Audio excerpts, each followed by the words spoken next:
Yeah, I'm fucked. Game's gonna start. Alright, how is that? Is this working now? Hopefully. Fuck me. We literally cannot take a break on True Footy Live, can we? Bloody oath. You wouldn't think it would be so hard to live stream. There we go. It's back. Yeah. Sweet, we're going good. I can hear it. Majestic. Born Spoilers says, Goal, this is an annual must-have for TF streams. You're not wrong. We are literally... We fuck up every week. Yeah, we always forget something. Because we're trying to enhance the production. Yeah. We've got a lot of moving parts here. And then we forget to turn the soundboard on. Yeah. That was the flavour of the week this week. Yeah. Well, thankfully it was an easy fix. Last week, we just couldn't connect. This week, we're going straight to... Internet was the priority this week for sure. Yeah. So... I'm hoping that pays off. Thank you to everyone who let me know. I've got a few messages as well from people that I'll reply to shortly. But the audio wasn't working. I hope everyone's going well. I did a whole intro that you guys fucking missed because of my incompetence. Yeah, he was pretty hype. Busher, how are you? Yeah, pretty good, mate. Yourself? Yes, good. As I said a moment ago, this is our second stream for the year in 4 rounds. And I can't believe how quickly round 4 has come along, to be honest. Felt like not long ago we were gagging for footy and now it's like... Back in the flow. Yeah, well and truly. Minus the crowds, but back in the flow in terms of yeah, content on tally, that sort of thing. Thursday night footy really makes it easier because obviously it's one day less a week without footy to watch. So it just feels like there's footy on all the time at the moment. Yeah, that definitely helps with the flow of the week. Yeah, exactly. Isn't there a Monday game coming up as well? Bont. I don't know. Oh no, just high and... Ooh, no, it's You'll have to somewhat ask close. Someone who actually watches football. No. Fresh Trims has fallen. Yes. Brody Allen says rest in peace, John Kennedy. Yes. Well, both of us with the fresh hair actually. Oh, I had did you a get a haircut? Yeah, the other day. I noticed that. It actually does. It look pretty good. Yeah, and the beard trim too. Oh, nice. Yeah. Well, I had a shave. Yeah, clean. I like it. Jesse's got the toothbrush look. You're not wrong. Or paintbrush even. Yeah, so the reason I get a skin fade, honestly, and spend the $40 is just so it is longer until I have to get my next haircut. I like it. Yeah, that's it's not even that stylish. Jess is in the house. G'day, Jess. How are you? Yeah, as we started to say, John Kennedy obviously passed away, which is really sad, especially considering Josh is playing his 250th tonight. Looked a bit emotional, as you can imagine. I reckon he'll have a monster game, just as like a tribute. He'd just like know you. Could be on. Yeah. We haven't mentioned the game yet. Bulldogs and Sydney at the SCG. Doggies ever behind. Who have you tipped? I think the Swans. The Swans, yeah. I think I tipped them as well. But actually, I think I went the Dogs, but now I regret it. To be honest, I'm feeling the Swans. Are you? Yeah. Yeah. So Sydney are a very lucky side. I did peg them for bottom 4. I've talked about this a lot, but they're just hard to beat. I will still give them that. And, you know, the Doggies are an equally hard team to read because they had a shocking opening 2 rounds and then a really good statement last week against the Giants. They could be the new Essendon in terms of that inconsistency, the Doggies. Yeah, well, remember last year we saw some of the best and worst football from any team last year from the same club. Bailey Smith, he's had a cracking start to the year. Mid Guffy says, can't wait to watch us kick heaps of points. G'day, Jai. How are ya? How are ya? Yeah, that goal shot efficiency. Gotta love it. Blazer reckons 74-77. You reckon the Bulldogs? High scoring. I like it. Hopefully we don't have a repeat of Thursday night footy from the other week. Oh, the draw? Yeah. Yeah. It was not a bad game, but not the best. I didn't see it, but it's talked about pretty much every time it's brought up as, wow, that was a shit game. Yeah, the ending was like an enthralling ending and all that, obviously. Yeah. And it's significant in the context of the season too, with obviously 17 rounds, yeah. Two as good a premiership chances as far as I'm concerned as any team. I wonder what happens in the situation if they have the same amount of wins and losses, because don't they usually go on the tiebreaker between the teams versing each other in that situation? Oh wait, no, percentage, yeah, good point. Idiot. I was thinking soccer or some shit. Yeah, and it's not even in soccer, it's only the La Liga that does that properly. But there's goal difference in most leagues. Yeah. Yeah, fair. Don't know what the hell I was thinking. Yeah, that was weird. Yeah. How are you going to divide the two teams and throw in equal points? Where did that come from? I don't even know. Bizarre. Is basketball even like that? Oh yeah, basketball. I think that happens. Okay. Yeah, basketball. And then they go on all sorts of bullshit about like who won in their division and all sorts of stuff like that. Yeah. My other sport's confusing as fuck. Forgive me, please. Yeah. Forgiveness, please. Yeah, that basketball with the NBA in particular is confusing for someone who goes and supports relatively simple sports in the AFL and cricket. And a simple team in Fremantle as well. I'm quite pessimistic at the moment, as most can tell. Yeah, 0-3. Yep. Are you tipping them tomorrow? I tipped us, but that's just blind optimism in the boys. Yeah. It's that blind optimism that gets you through as a Dockers fan. Oh, smothered by Caleb Daniel. Yep. Which he's a difficult target to hit. Suffice to say. If you're getting smothered by Caleb Daniel, you really miscued the kick. No, that's a bit silly.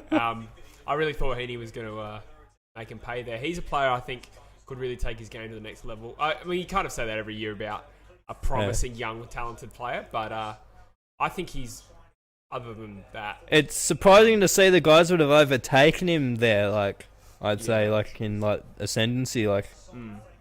Ollie Florence and those sort of dudes are getting more cachet now than he is. Do you think he's the sort of player that needs a functioning team to support him because he's forward of the ball and sort of gets on the end of good midfield work?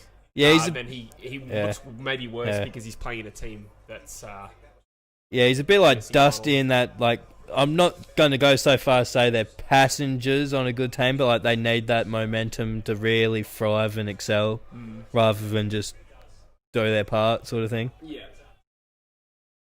We've got 32 viewers at the moment. Thank you so much to everyone who's jumped on, particularly after last week's technical difficulties. Bailey. Lockie's asked a question. Yeah? Thoughts on the Saints this year? Thank you, Lockie, for that question. They've had a pretty good start, all things considering, like all the confusion around everything, some of the teams they've played. They've actually looked pretty good. Well, let's they've showed some really good patches. Round one, they blitzed North in the first half and then let that slip. So, but I mean, you can argue that the form they showed there shows that they can be good enough. But to let that slip was really quite poor. And then in round two, who did they play? Off the top of my head, they had a win in round two. Yeah, they did. They've had a win or two that's decent. No, they lost to Collingwood in round three. So who did they beat in round two off the top of my head? Race on the app. Yeah. It is. You've got me. The Bulldogs. They chopped them up. Yeah. So that is a really good performance from them. I think we're seeing that. But the Dogs again are an enigma. They are, and I don't think they really came to play. But I guess to answer the question, the Saints are pretty much performing what I have expected this year. Yeah. So like the new recruits have looked good. Like it sort of like looked good though. I think even like. The North Melbourne game that they lost, they showed that potential, as you sort of alluded to. Yeah. They've still got a little bit to prove. So next week, who do they play this week? I didn't tip... No, they play Richmond this week. That's right. Yeah. I didn't tip them. It is a big test. I do think they beat Richmond. Was it 2018? They've got it in them, I reckon. Yeah. I'm going to go check my tips, actually, because I might have gone funky on that one. It's a pretty good time to play Richmond. I went funky on that. I did. There you go. Yep. Well, that'll be a significant win. And with Carlton next week, they could potentially go 3-2. Speaking of Carlton, tip them too. I'm completely forgetting who I tipped. Who did they? Who are Carlton? I think they're playing Essendon from memory. Yeah, you're right. So that'd be significant. That'd be significant. Sasquatch Freo, g'day Joycey, says Heaney or Petrarca? Ooh. That is a good question, actually. Petrarca, I think... Petrarca's caught up. Petrarca's taken his game to the next level, it seems, early on this year. Year or two ago, it was Heaney easy, but Petrarca's definitely caught up. Yeah. He's a tough one. I'd probably go Petrarca at the moment, but that's a bit of flavour of the month bias. Yeah, it is. I could see Heaney still being the better player over the course of his career by the end of it. But it is actually a pretty good comparison. I think I made a video on it back in the day. Yeah, that was one of the early days vids. Got a little bit nice of little plug from Bailey Dale. A bit of yellow. We're still going on the Wi-Fi. Oh, the hotspot, sorry. Yeah. Trying to scroll up. Sorry if I skipped some. Just a quick glance at my email. Sarong is on. Debut of Caleb So Sarong's the happening. teams have come out. We can have a look at that as the Bush Quarter time lineup or something, maybe. for a shot on goal. Oh yeah, that's Yeah, we'll make that a quarter time thing. This is why you're the boss, Bush. We'll come up with interesting shit to do at each break, just to keep the people interested, I guess. Yeah, that is a good goal from the doggies. Oh yeah, I forgot to order my dinner as well. So a good start from them. 1 goal, 2 on the board. Bloody oath. Alright, trying to keep. They needed to get right in the Hamish back in the Brayshaw, thick of it. Welcome back to the channel. Regular. G'day, Hamish. Yeah, good on you, mate.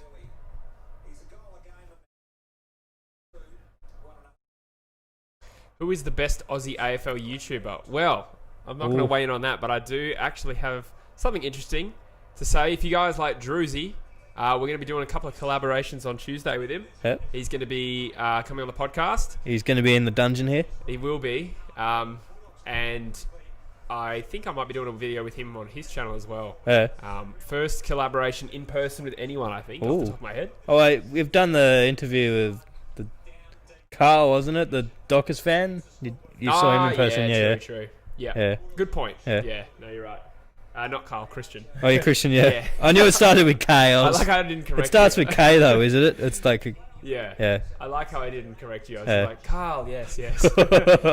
He's good, actually. In terms of, while we're saying who's the best YouTuber, like, he's too new to really include in that conversation. But because he wasn't on YouTube at the time he did the Yeah. podcast. That was But right. the Yeah. Ruck Rover AFL channel, super talented person. And I think if he gave it a real crack, he would be the best.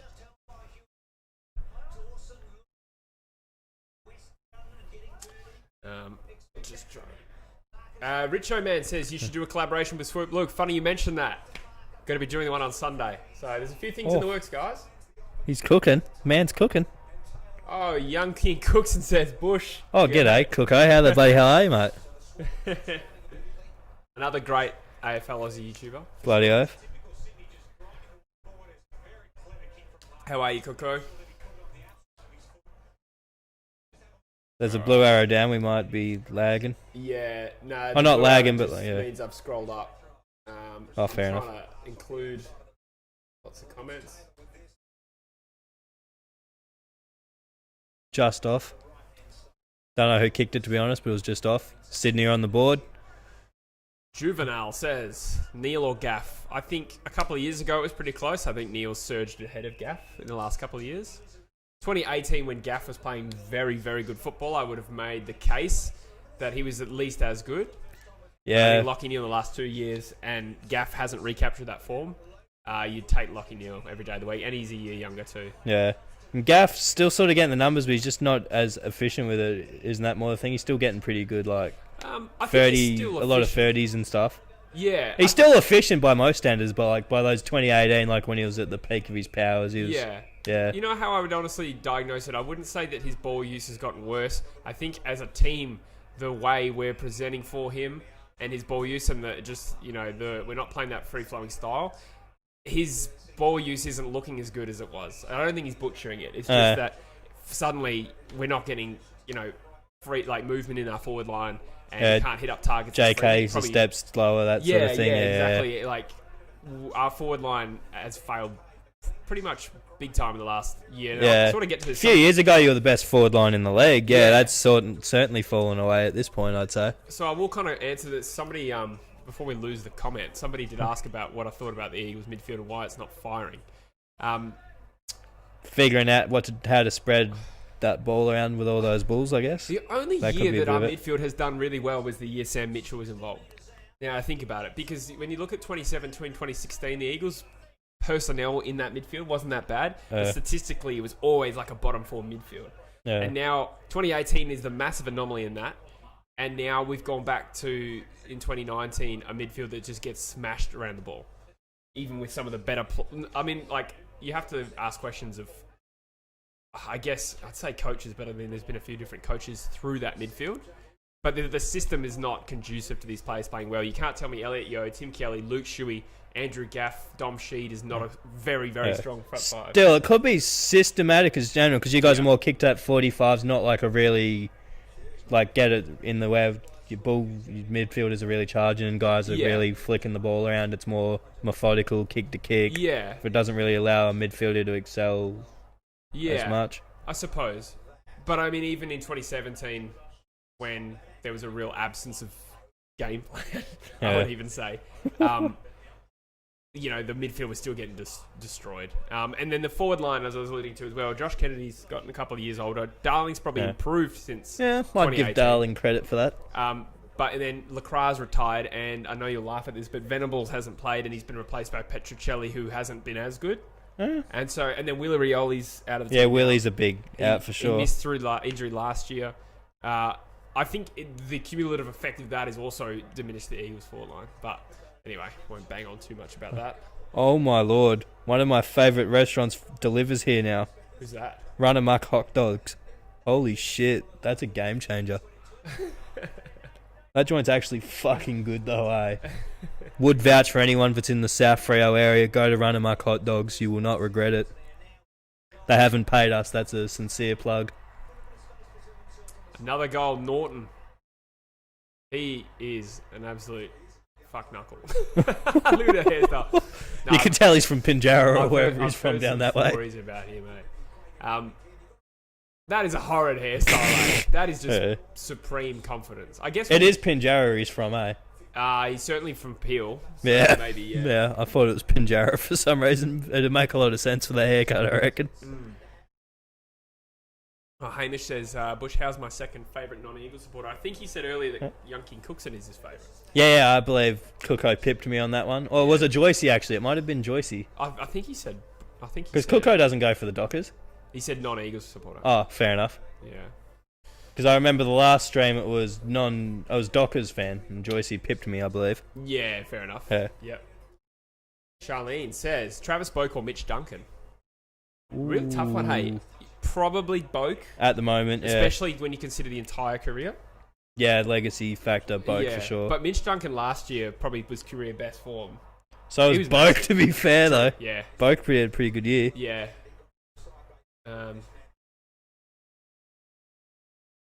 Jakey says, if JK doesn't fire, is he in strife for getting dropped? I don't know, because I think you can make the case that he's important structurally, at least from taking some heat from Jack Darling, because you drop Kennedy and suddenly Jack Darling is getting triple teamed while you've got Oscar Allen and Jake Waterman, you know, hypothetically running around trying to get a kick in the background. I feel like structurally that would be hard. Still, if those guys are like entirely free because they're concentrating that hard on Darling, they should be at the point where they can capitalise on that. Yeah, I see your point. I just think I'd rather have Darling almost. I mean, Darling probably pretty much is the main man and has been for 18 months now. So. Most teams would be sharp enough to know that's what you're covering. So, Cooko said something here. Jesse, who would be a perfect player to chuck in that Eagles forward line to bring it all together? You'd probably want a genuine crummer. I'm going to say Willie Rioli. Nah. I mean, I really think he is a massive loss. I would say a genuine crummer. Hard to go past Charlie Cameron. Yeah, Chucky'd be very nice in Charlie there for Cameron sure. is an absolute beast, and we do have his younger brother who is very talented as well. Obviously, nowhere near as AFL ready as his brother. And obviously, you wouldn't say... He showed flashes, though, when he played, Jared. I was quite impressed. So, Jared kicked like 8 goals in 8 kicks across 2 games. Including the derby. He kicked 4, and then he kicked 4 the previous week or something like that. Yeah, he killed it. Yeah. Mitchell or Dangerfield? Dangerfield every day of the week. Yeah, country mile. No offense, Tommy Mitch, but country mile danger. Oh yeah, I've made that opinion before. I think. Yeah. I have Dangerfield up there.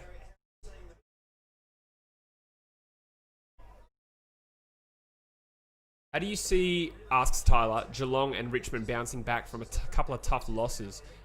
So I would say that I think I made this point in the video. All the heavy hitters this year have dropped points. The only team that hasn't dropped points is Port Adelaide. And I guess Essendon, they've played one less game. So, I mean, Collingwood's dropped points, albeit they look like the best team so far, in my opinion. GWS have had 2 bad losses, so they lost to North and the Bulldogs. West Coast evidently just turned into shit, but again, they're only 1 and 2. Geelong are now 1 and 2, having lost to GWS and Carlton. So, and what Richmond 1-1-1. So my point is, so far, like, I absolutely think, that it's not a bad time to have played a shit game. Do you know what I mean? Because a lot of teams have dropped games. Yeah, the circumstances. It's going to be a season of resiliency rather than consistency. Sorry. Yeah, and look at Richmond. The model for them winning flags is have a bad start to the year. Because that's how it happened in 2019. I'm full confidence they'll be back. Yeah, they'll be right. They'll get a nice run at the MCG at some stage. They'll be right. Yeah. I love all the jokes. There was like someone who was saying like, because the Dockers and Eagles are going to get 7 games straight by the sounds with this WA hub. And then some guy who was like a Richmond supporter, he was taking the piss. He was like, oh, when's the last time a team had 7 home games in a row? Oh, wait, half a season ago taking the piss out of his own team. I got a good laugh out of that one, I got to say. Yeah. Oh, good tackle in the forward line. Well done. Lloyd lining up for a goal to make it 3 goals to nothing. I just want to clarify, I definitely don't hate Tom Mitchell for All Sports. No, I'm just consistent in my opinion that he's not as good as those guys. He's not in that same tier, I don't think. Yeah, he's a good player. Numerically, he is, but impact-wise, I don't think he's quite the same. Yeah. There is a hell of a lot of spam going on. Thank you for the mods if you are cleaning that up. Appreciate that. The Dogs are off to a flyer, says BT, and boy, is he right. 20-1. My tipping fucking sucks. It's really making me question why I do a weekly tips video if I'm just looking like a fool week in, week out. Bit of comedy on the channel, nothing hurts. Yeah, it's not the kind of comedy I want to be making. Like, just, how bad can we tip this week?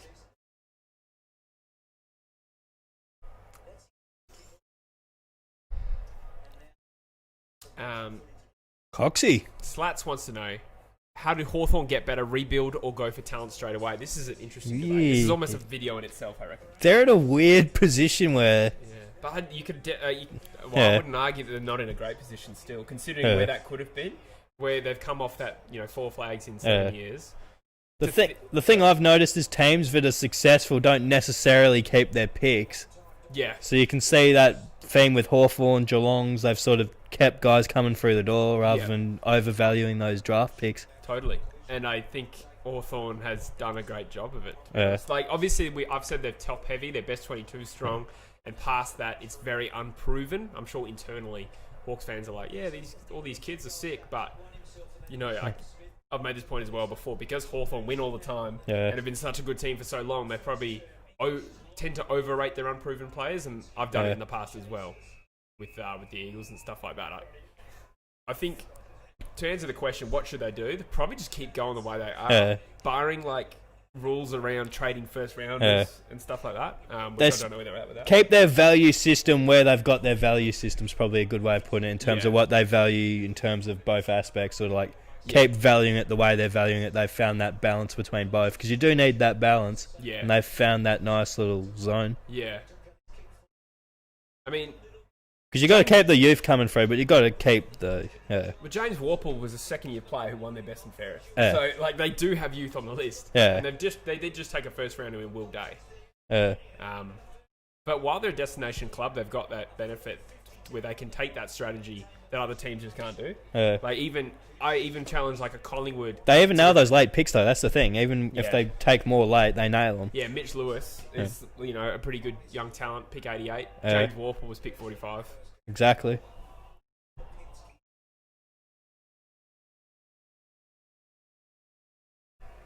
Fallen said Finn had 38 touches, 8 clearances, 12 tackles, and 2 goals. What? When? So they play in VFL. Surely not. Surely VFL's not back that quick. Hawthorn is actually very old. Did you catch that last week? If they had gone in unchanged, they would have been the oldest team of all time. Huh. Yeah, it's crazy, hey. Well, their current 22. Yeah. Shit. I wouldn't read that much into it. You got Burgoyne and... Burgoyne pumps that up a shitload. Still, it is a surprise. Yeah. But the good thing for Hawthorn, I'm not reading into that too much, is look at their best 4 midfielders. Jager O'Meara, Chad Wingard. You can decide. Whatever role he plays, but they are 4 very good players. Warple, O'Meara, Mitchell, and Wingard. No, None of those guys mid-20s. are older than me. Yeah. Well, we're born in 93. We're all the same age. Warple's 19. Yeah. So as far as I'm concerned, the position they're in is very good, despite, you know, having what is objectively a very old list, or old best 22. Yeah, bloody oath. So what was my plan for quarter time again? Talk us through the teams. Oh, what, this week? Yeah. Yeah. Got a little bit of buffering going on, unfortunately. Sorry about that. Aiden, is that you, buddy? Samson Primary represent. Daniel Busher Hey, what? from prison.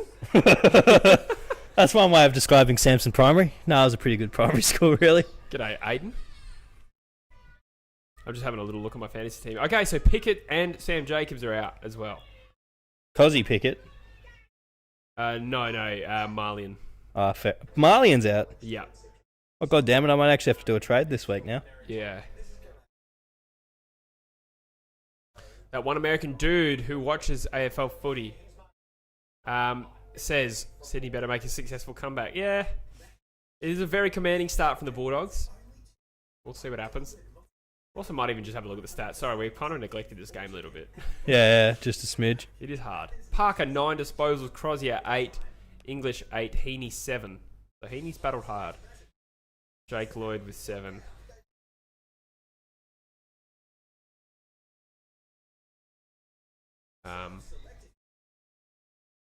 Let's look at the clearances. Bulldogs doubling them 10-5. Yeah, the Bulldogs have definitely Yeah. been beasting them so far. Yeah. 3 marks inside 50s to 1-0 time in front for the Swans. Yeah, not really too much to glean from that. Bulldogs just clearly been a better side. Ooh.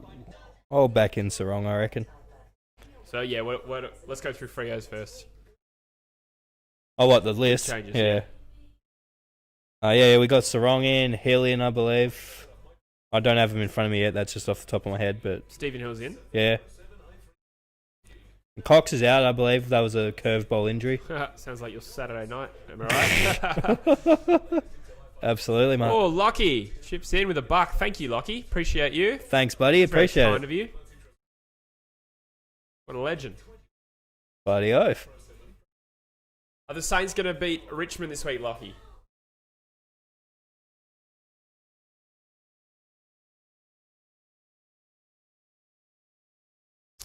Top 3% in Supercoach. Oh, Damn. Roger's here. G'day. G'day. G'day, Roger. Hope you're going well. Where are the teams? I can't find them. GRC says, do something, don't think do. Yes. Homage to John Kennedy. Yeah, I was listening to the speech before the game. It was a bloody inspiring speech. Really? It's the first time I'd heard it, to be honest. Yeah, wow. I can see why it's such an iconic speech. It had me enthralled. Yeah. Quite a significant figure, I think, for Hawks fans. Considering he was a captain, a coach. Yeah. His son, Yeah. then his exactly. grandson. That is, like, the Kennedys are a big footballing family. Who's bigger, the Kennedys in the States or the Kennedys in Australian rules football? Yeah, pretty comparable. Like, they're different contexts, obviously, but... Yeah. Oh, you would definitely say the Kennedys in America. Yeah. I thought you were joking. I meant, like, contextually, like, to the AFL compared to, like, America. Like, Yeah. And, of course, Yeah. cousin Josh. All right, so we've got a few outs for the Eagles. Tom Cole comes in. Oscar Allen dropped for Tom Hickey. Somebody did ask me about that, and I didn't see that. Oh, footy slang. Literally just said it there. Surprised me a little bit, but I guess Oscar Allen is struggling. Oh, so where did you find that? I can't find it on the app. If you go to the actual... There. Oh, yeah, sweet. Yeah, I guess against Lycett, I thought Allen would get bullied. Lycett is he's not a tall ruck as such, but he's quite physically imposing. And that's what made him a great ruck for the Eagles the year we won the flag. He's deceptively strong, like that. Yeah, he'll be able to be an interesting ruck battle, that actually. Whereabouts is Jermaine Jones going to be playing? So he's probably replaced Petruccelli. Okay, forward. Yeah, I presume he'll be like a forward. Yeah. Okay. Rotham has been omitted for McGovern and Schofield as well. So we dropped two forwards for a forward and a defender. So a little just bit of a reshuffle there.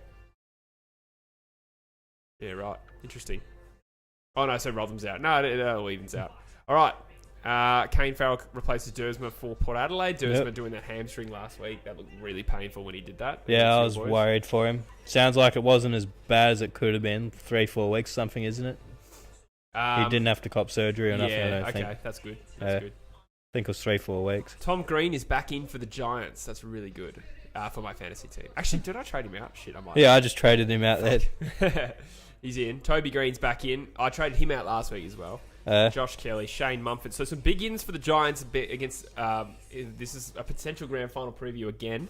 GWS versus Collingwood. Sam Jacobs has been omitted for Mumford. Well, mate, they need a bit of roughhousing, a bit more roughhousing than they brought out last week against the Doggies. Yeah, they brought Mason Cox back in for Darcy Cameron, interestingly. He's better forward, I guess. Cameron probably offers more around the ground, I feel, but yeah, as a pure, objective, just kick it to him and he can be a reasonable set shot. Cox isn't too bad at all, I don't think. Yeah. I'm going to clip that up. Well, just edit me saying whatever I said about Cox into something out of context. Is that what you're going to do in the editing room? Pretty much. 51 people on the stream. Thank you guys for tuning in. Footy Slang has a question for you. Bush, do you think Connor Blakely should be in the Dockers team? You would love this question. Is this based on from the rumours aspect or in terms of pure talent? In terms of pure talent, I think... just leave the rumours out, I reckon. Yeah, fair enough. I was just wondering, it sounded like he could have been alluding to that. Deserve could have implied something like that. Are the rumours public football consumption? Do people know that? Or I think I've read an article maybe, but... I thought you heard from a friend. I'd heard from a friend that confirmed it, but... Okay. I think I'd read... Here. Yeah. I don't want to put anyone out of the river. Sell them down the river, rather. But in terms of pure talent, he definitely should be in the team, I think. At his best, Blakely has looked outstanding as a midfielder. When he's been given a consistent opportunity to really go in there. Even as a tagger, I remember there was a patch where they played him as a tagger and he was ideal at it. And we could probably use a tagging type midfielder at the moment. We don't really have someone doing much tagging, really. Yeah. Yeah.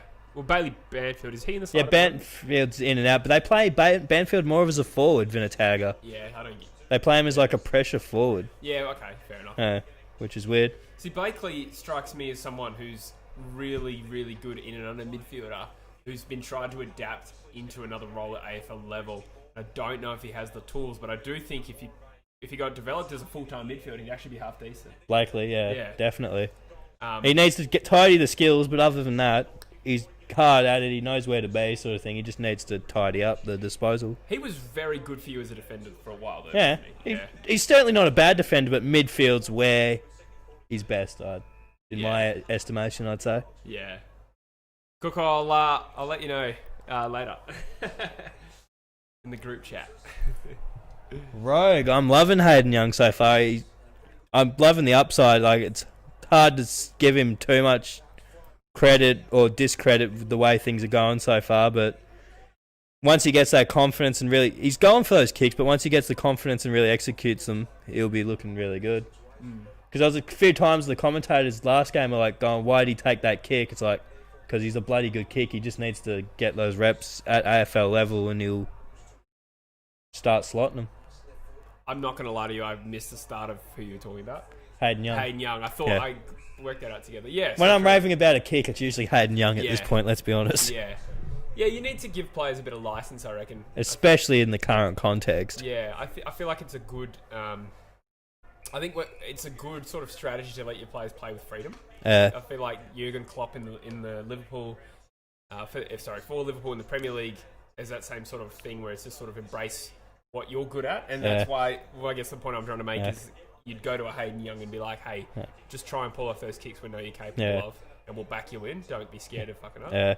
And I don't want to take shots at the man now he's gone, but I'd say that was something where Ross was more system, do what you got to do, but probably stifled development to an extent. Yeah.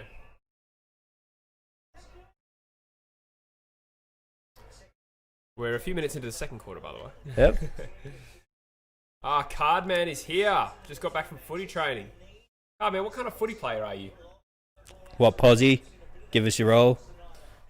Give us your career stats. Brody reckons they can't really hear us. Interesting. Is other people saying that as well? Because that what it might be happening is only one mic's working. Oh, they both pick. Oh wait, yeah, they're both lighting up on the soundboard by looks. Yeah. Yeah, Oh yeah. Yeah, they're both lighting up. Oh yeah. Okay. I'm kind of testing it as well. just trying to readjust my mic, see if that helps. Yeah, let us know, guys. Can you hear me? What's the deal?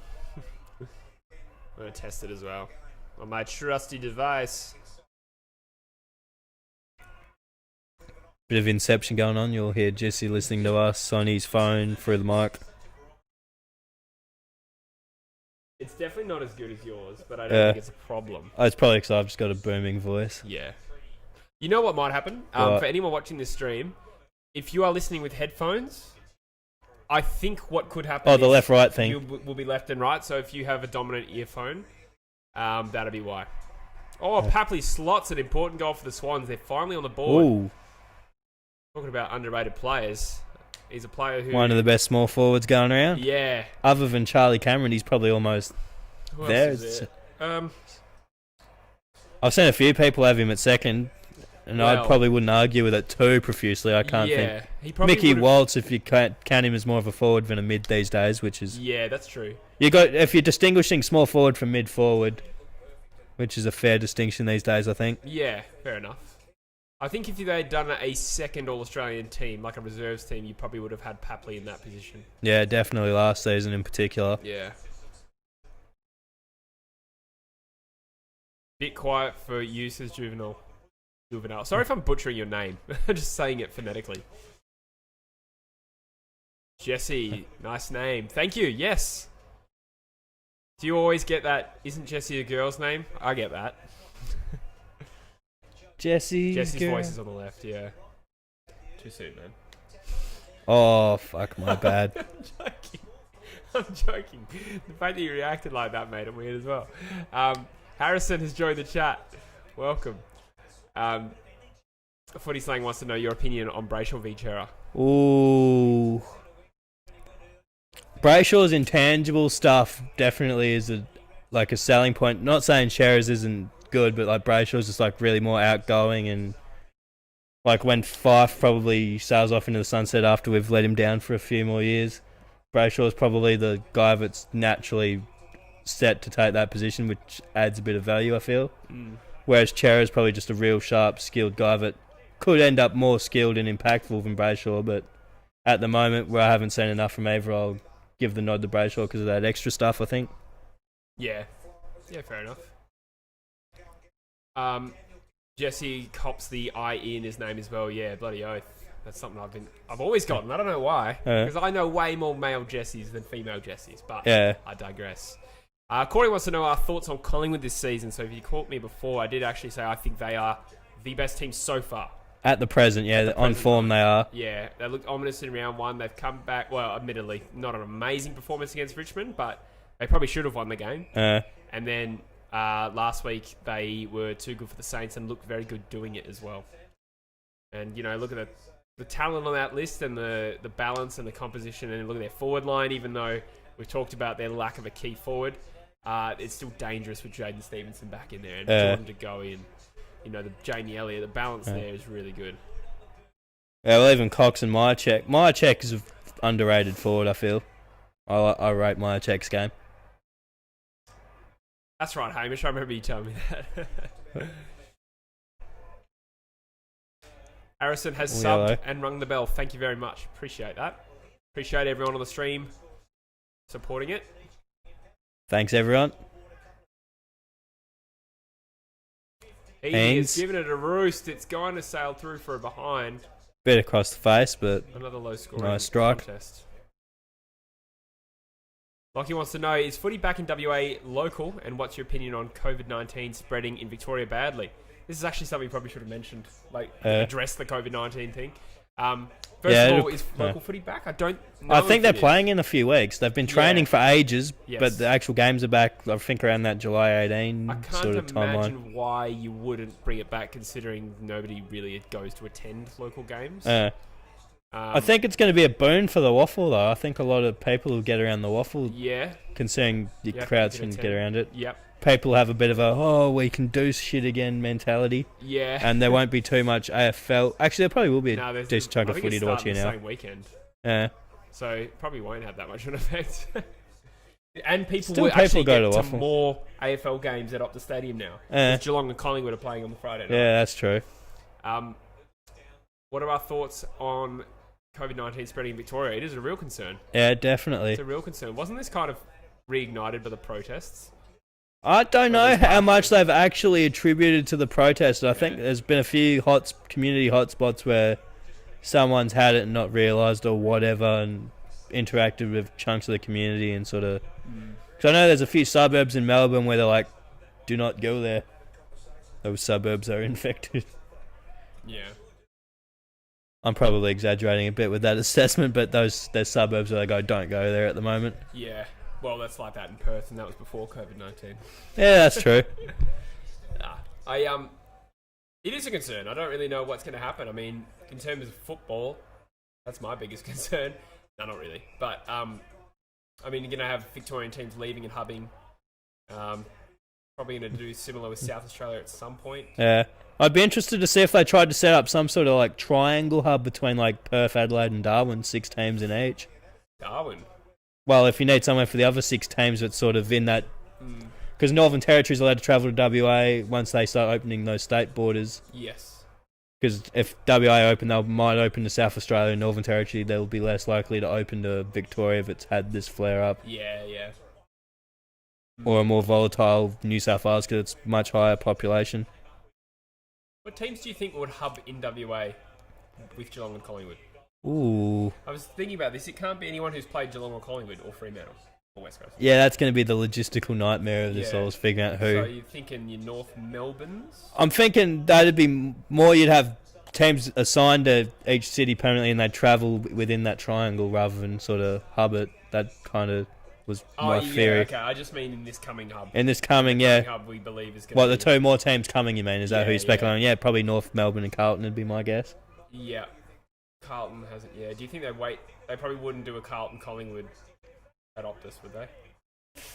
If they can get a guaranteed 60,000 at it, they probably wouldn't get 60,000 necessarily, but they'd get a nice crowd, better than they'd get at Melbourne at the moment. So they'd probably get 100k though if you wait at the end of the year.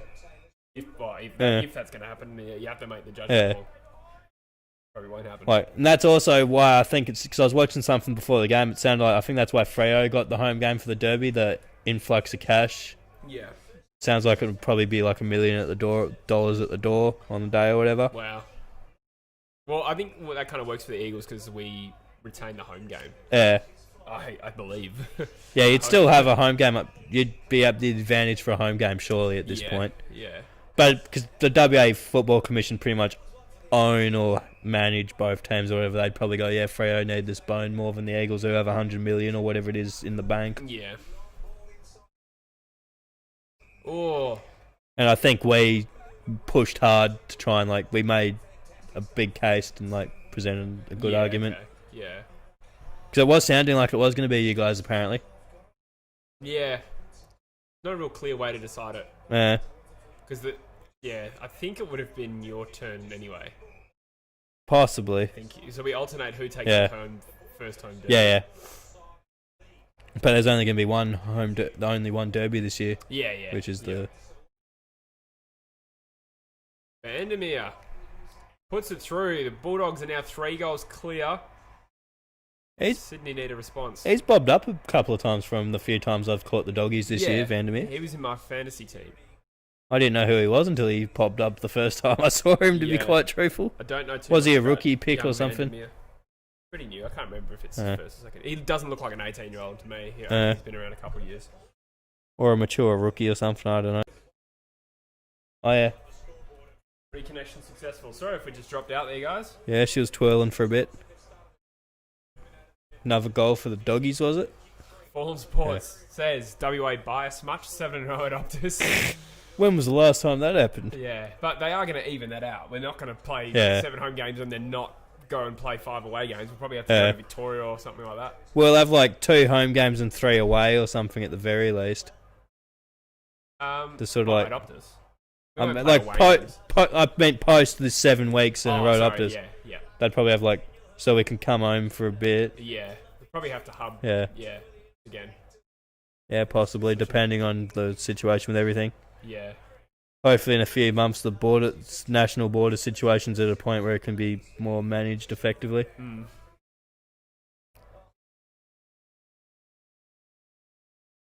Javka Sports says, is Larry the biggest character on the Discord server, Jesse?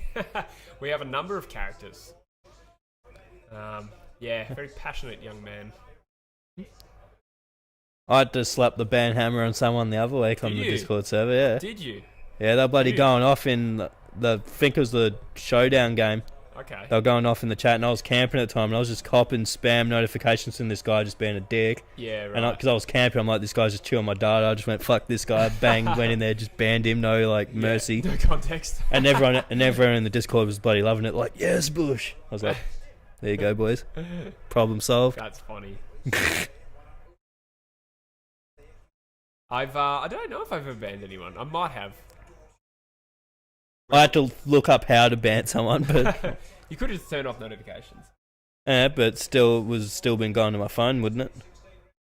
Or is it? Good point. You actually turn off though if you're using data. You can turn off whether it uses data or only works on the Wi-Fi. Because I was more worried because I was like iffy connection, so I didn't want to get pinged with roaming or some shit. Because I was in the middle of nowhere. Javka says it was Malala. Malala, or however you say his name. Oh, fair enough. I know exactly who that is. He's such a little character. He's lovable though. He's very young. Oh, fair enough. But yeah, he's a bit of a menace on the old Discord. He got me at the bloody wrong time. There's never usually a bad time for a 12-year-old to get you. So. Oh, mate. Oh yeah, I might need you to keep an eye on my phone because I got that food on the way and the apps. Oh, okay. Yeah. It'll just light up, eh? Yeah, should do. Luke Stubbs, g'day mate, says, will you attend the grand final if it's hosted at Optus Stadium? Yeah, I probably would definitely do my best. Yeah, why not? Yeah, bloody oath. Grand final while it's local. Yeah, bloody oath. I've never been to a neutral grand final. Oh, bloody Eddie whinging about that. That was just the straw that broke the camel's back with me in terms of Eddie. Like, because I've generally been pretty tolerant of Eddie. I've gone, yeah, he's not too bad. He'll have a few shit takes, but on the whole, I'm like, yeah, he's not that bad. Yeah, I know. But that's the one for just turn the tide and be going, nah, he's a bit of a fucking pleb, really. He can be very annoying sometimes, but then he's also very good. Like, I love him on Millionaire, funnily enough. Even though, like, you can fucking read the guy like a book on that show. He's like, are you sure? When they're, like, wrong. He, like, steers them to the answer half the time. Yeah. Jesse wants to know, what is your preferred pronoun? By the looks. Oh, do we? Yeah. Oh, you can smell that? Oh, yeah, absolutely, mate. Toby Green or Jordan De Goey? Ooh. I would take Toby Green. Yeah, I'd go Toby. But it's, Jordan De Goey's pretty sick as well. But Toby Green, the way he ended last year, was phenomenal. Like Brownlow medal form, just at the end. Yeah, but he has the capacity to sustain that, I reckon, if everything goes right, I reckon. I mean, it's a stacked midfield, so it's hard for him to stand out if they've got the whole complement in there.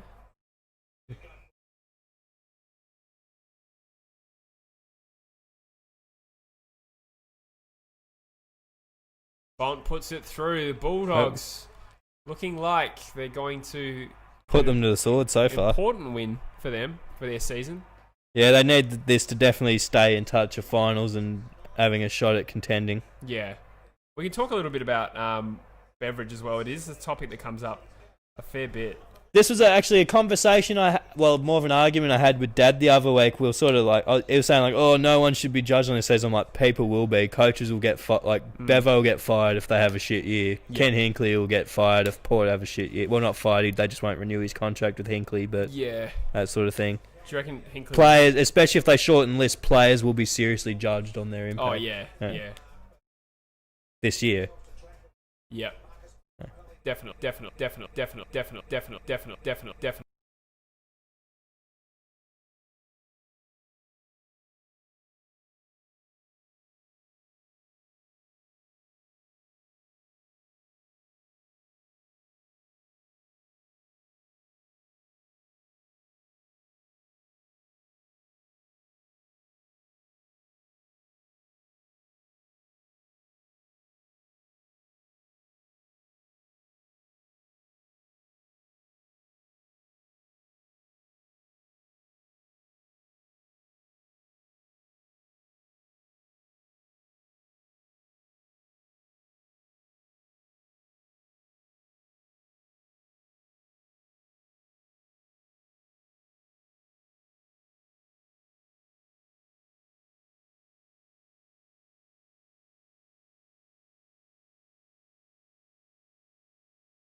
I was gonna say he's like, you could compare him to another small forward of the year, but like they both had that peak of like a couple of years. But I'd say Lacroix's floor was a lot higher than Ballantyne's floor, sort of thing. You know what I mean? Yeah. Like Lacroix was a lot better when he was not at his peak, but Ballas had a good peak as well, but then sort of digressed as well.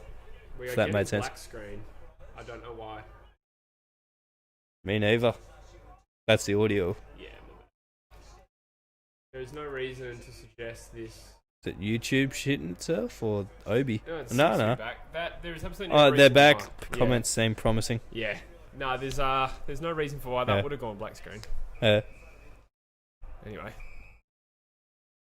Wouldn't be True Footy live without a few tech issues.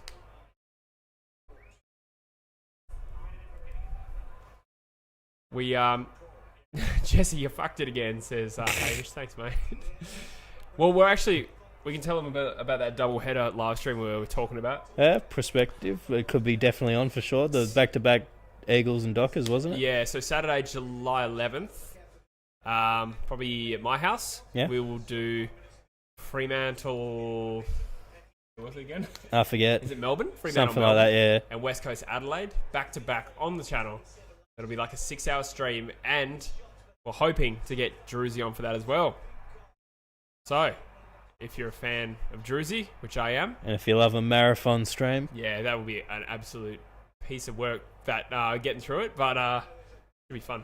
play At the out. end of the day, we're just watching footy. Yeah, So- exactly. But it is quite knackering doing this live stream.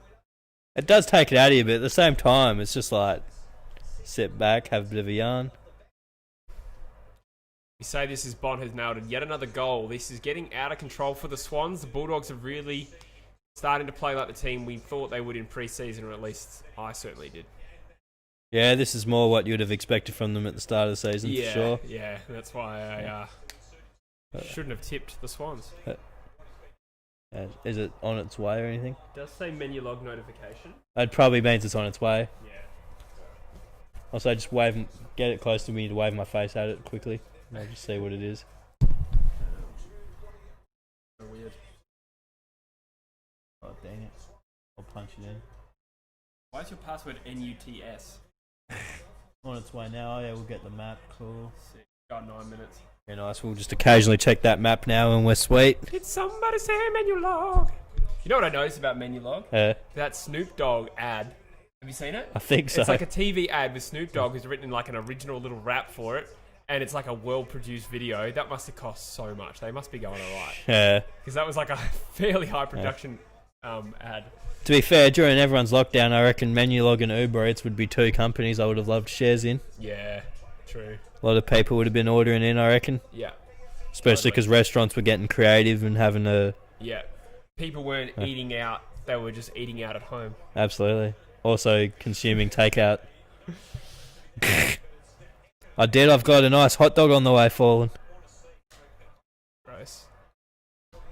From Running Mark Hot Dogs, I shouted them out before, but they're bloody good. I was quite stoked to see they actually delivered to my house. It's the first. Riley is starting to regret tipping Sydney, and I totally agree with that call.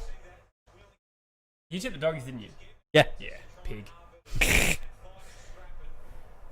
By 10, I believe, was the margin, because that was the first game of the round. If anybody has the Discord link, try and send it to Lockie. I can't right now. I'll see how I go after the game.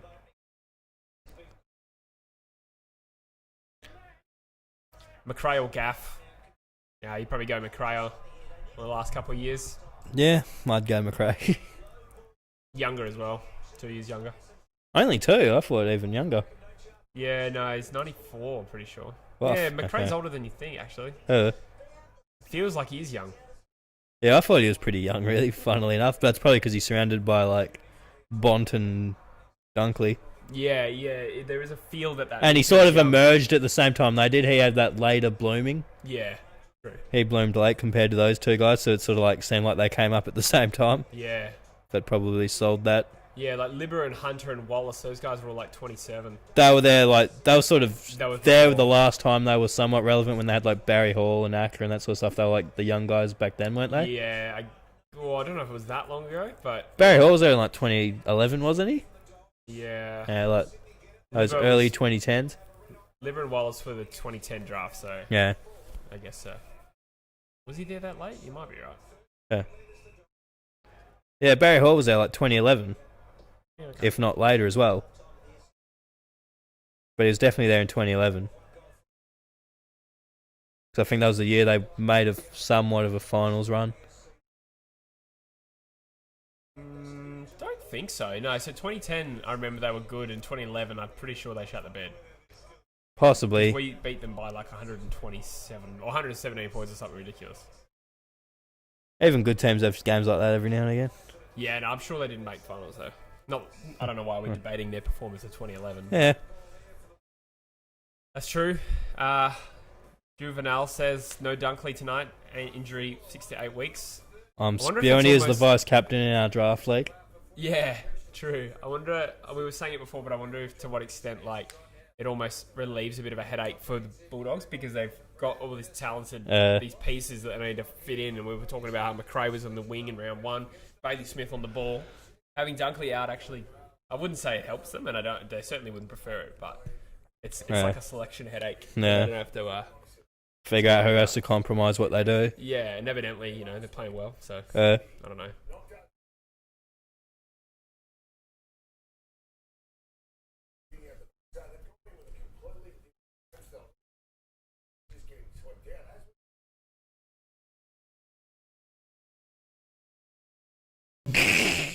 It's a good debate, actually. Be hard to turn it down. Dream AFL career, yeah. Exactly, dream AFL career. If it was like just living out the dream of being on an AFL list, maybe 1 million subs is a more long-term, consistent, viable thing.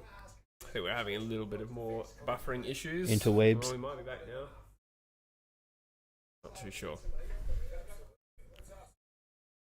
Harrison's got to go. Thank you for tuning in, mate. See you, Harrison. Have a good one, buddy. Even though I didn't get a mention there, but Hamish did. Devastating. I'd probably go... I think your AFL career thing is probably a good call. Yeah. I'd probably do the same thing. Because the thing is, look at the 3 guys on the TV right now. Mm-hmm. Capitalised off former football careers. But not from any sense of media skill. They're not bad. None of them could get 1 million subs, though. Yeah. Oh, I don't know. If John O'Brien came up in the right area, he's a pretty endearing fellow. Yeah, but there's just not enough of a market to get 1 million subs. Not in football specifically. You've only got like 150k in the Yeah, not in football specifically, one. but like if he was just a general YouTube personality with 1 million subs, like he'd be the one most likely to get 1 million subs out of the 3, I reckon. John O'Brien. Fallen Sports has Insta DM'd me, I think, some stats. Here we go. Yeah. Oh, good man. So, against Richmond in a scratch match, Jones had 40 disposals, most contested, 10 clearances, 9 tackles and a goal. Finn had 38 disposals, most contested, 8 clearances, 12 tackles and 2 goals. That is monstrous. Lewis, 3 goals. Josh Morris kicked a few. Who was this again? I think this is Richmond scratch match. Oh yeah, the scratchy, yeah. That's pretty significant. But Yeah. Against AFL talent in a how much scratchy. did they win by? That's what I want to know. That is a lot of disposals.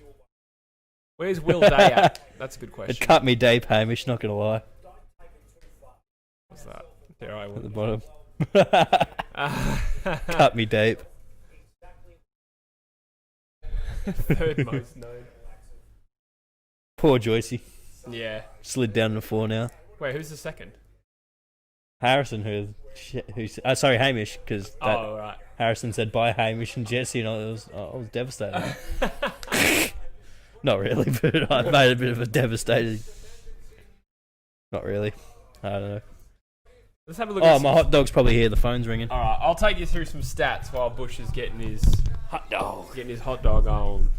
Oh damn. RIP microphone. Yeah, it would be him. Alright, so Jake Lloyd 15 disposals, Parker 14. The 2 most possessions on the field. Sydney Swans, which is weird. Number. Bodenpelli, 2 goals with 12 touches. He's been pretty good. Yeah, we just dropped a lot of views. Views. I think we're back. Sorry about that, guys. Busher went to get his food with his phone in his pocket and forgot we were hotspotting, as did I. So we lost connection for a second. We are back.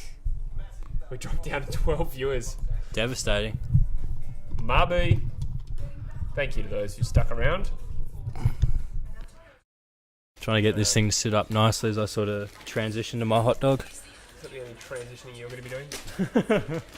Yeah, there's already been some speculation about my gender in the chat before, I believe. I believe someone referred to me as a chick with a beard. Yeah. Oh man, my chips are all over the place. Might have to refresh this though. Yeah. This might fuck it again. Mm. Yeah, we'll just shout when the connection changed. Yeah.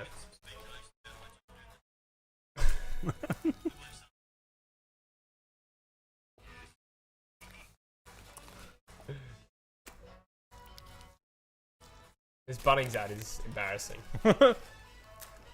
It took me a while to actually realise they were doing football actions. I was like, what are they doing?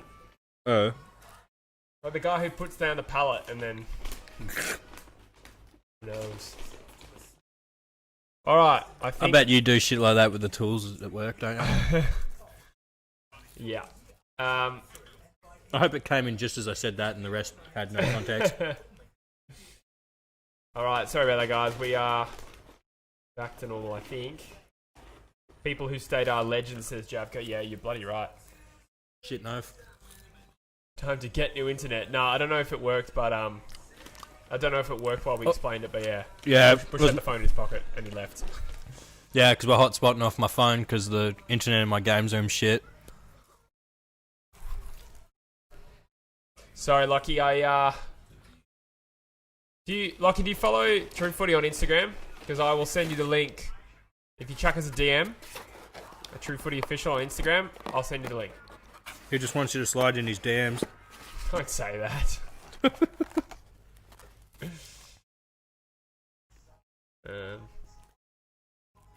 Yeah, sweet. Fallen says, surely you shout me a free snag at Bunnings. Well, due to social distancing, the Bunnings snagger is well and truly gone for a while. Because it creates too much congestion. So, it will be a while before you can get one of those at your local Bunnings. Cardman's glad he went with the Dogs. Yeah, that was a bloody good call in hindsight. Hamish wants a bit of your hot dog. It's bloody good so far, gotta say. GRC wants the Discord link as well. Guys, if anyone wants the Discord link, DM me on Instagram at TrueFootyOfficial, just because I think we've had a lot of influx of like trolls and stuff. But if you send it to me, I don't want to put it in the chat, but if you send me a DM, I'll send it to you. Rush, yeah. Only started watching a few. I'm hoping I'm saying that right. Only started watching a few weeks ago, but I'm loving the channel. Thank you, appreciate you. Is that a West Ham profile picture? Are you an Aussie? Not that that matters. I'm just curious if you're from the UK and you discovered AFL recently. Rogue Rise says, Bush, the phallic food isn't helping the gender debate. But it's bloody delicious. What food? Hot dog was a euphemism the whole time. Some yubbo's calling me. Isn't WA clearing up with the cases, so surely Bunnings are bringing back their snag soon, Cardman? Yeah, so July 18. you're right about the WA thing, but as far as I'm aware, within the business of Bunnings, there hasn't been any talk about returning it. I think that was going to be the last thing they did. We just brought our cafe back, and I'm sure that's like statewide, but yeah, the snag's just really, especially in my store. It's just very hard to keep that uncongested.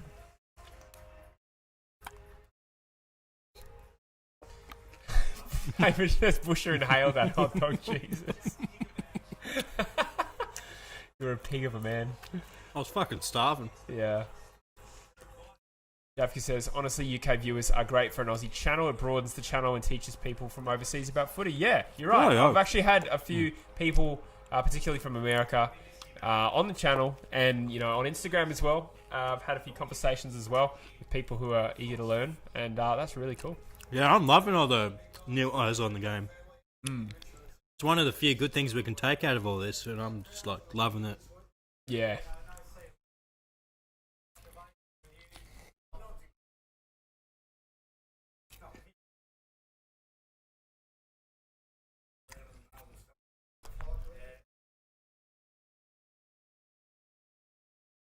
Just going to see if I can send the Discord link to somebody. Yeah.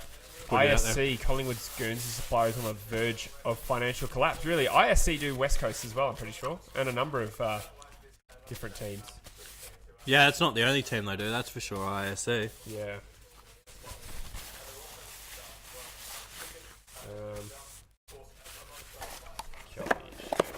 Alright. Sorry, Lockie, your link is coming. Yeah, so I guess different Bunnings will have cafes and not.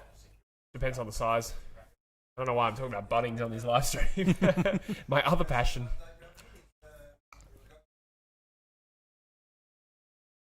Oh yeah, round 7 fixture out. Wait, who did it say we play? Oh, that's the Derby the one. Derbs. Yeah. The Derbs. It's up on the screen.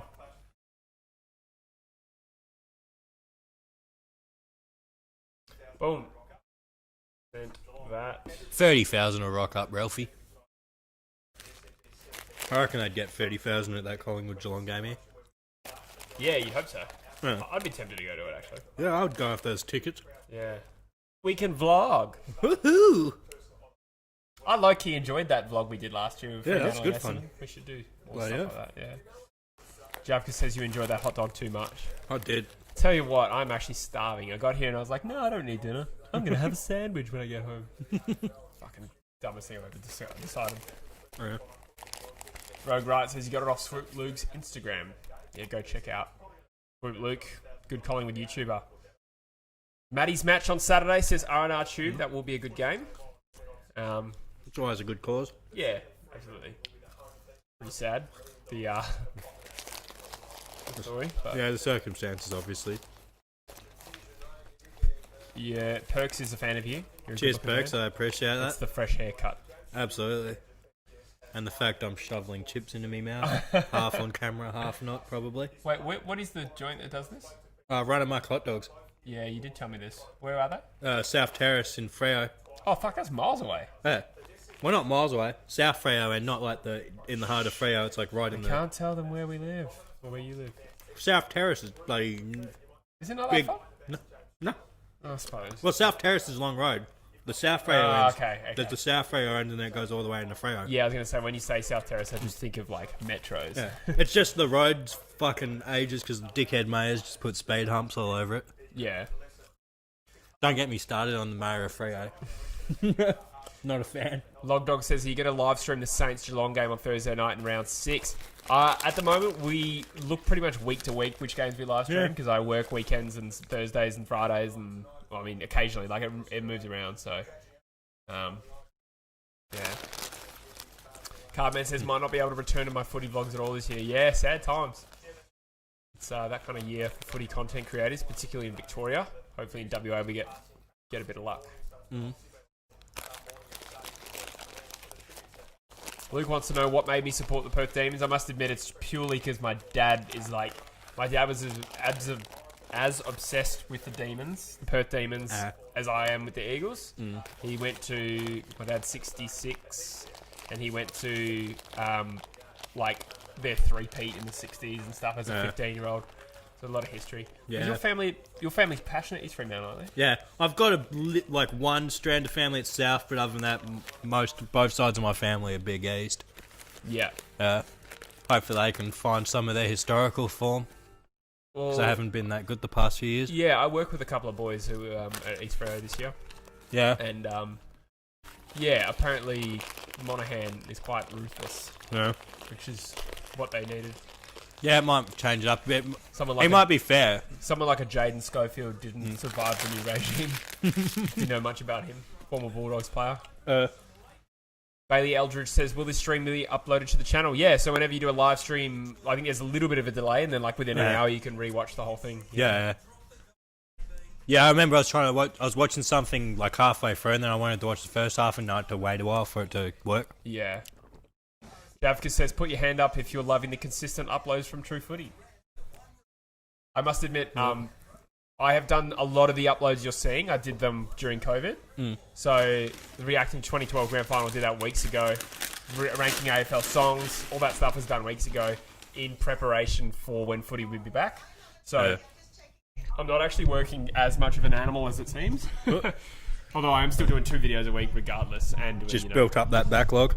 Yeah, and I think I'm really glad I did that because the views were dying. Is the camera tilted? Because I'm sort of pretty much in the same spot. Or am I? Oh, yeah, I'm well back now. I can How far behind was that bloody other one? Not very far behind. I think it's just because we cropped it. Yeah, I hope I wasn't in the whole time smashing me hot dog. Did you try and move out? Well, I sort of. You definitely would have been in the shot. Yeah, I wasn't in the shot smashing me hot dog. What about eating? Yeah, hopefully not that either. True Footy, fun for all ages.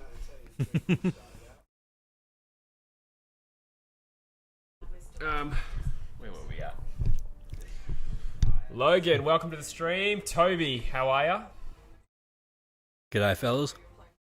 We missed a little bit. I think we might have. Not sure. I was eating a hot dog.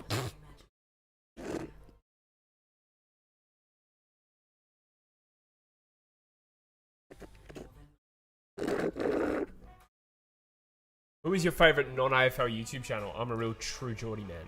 I'm a real friendly Geordie man, actually. I love Friendly Geordie as well, but I only watch him and Neil Kohatkar's second channels. Oh, you watch the motivational Jordan Shanks stuff?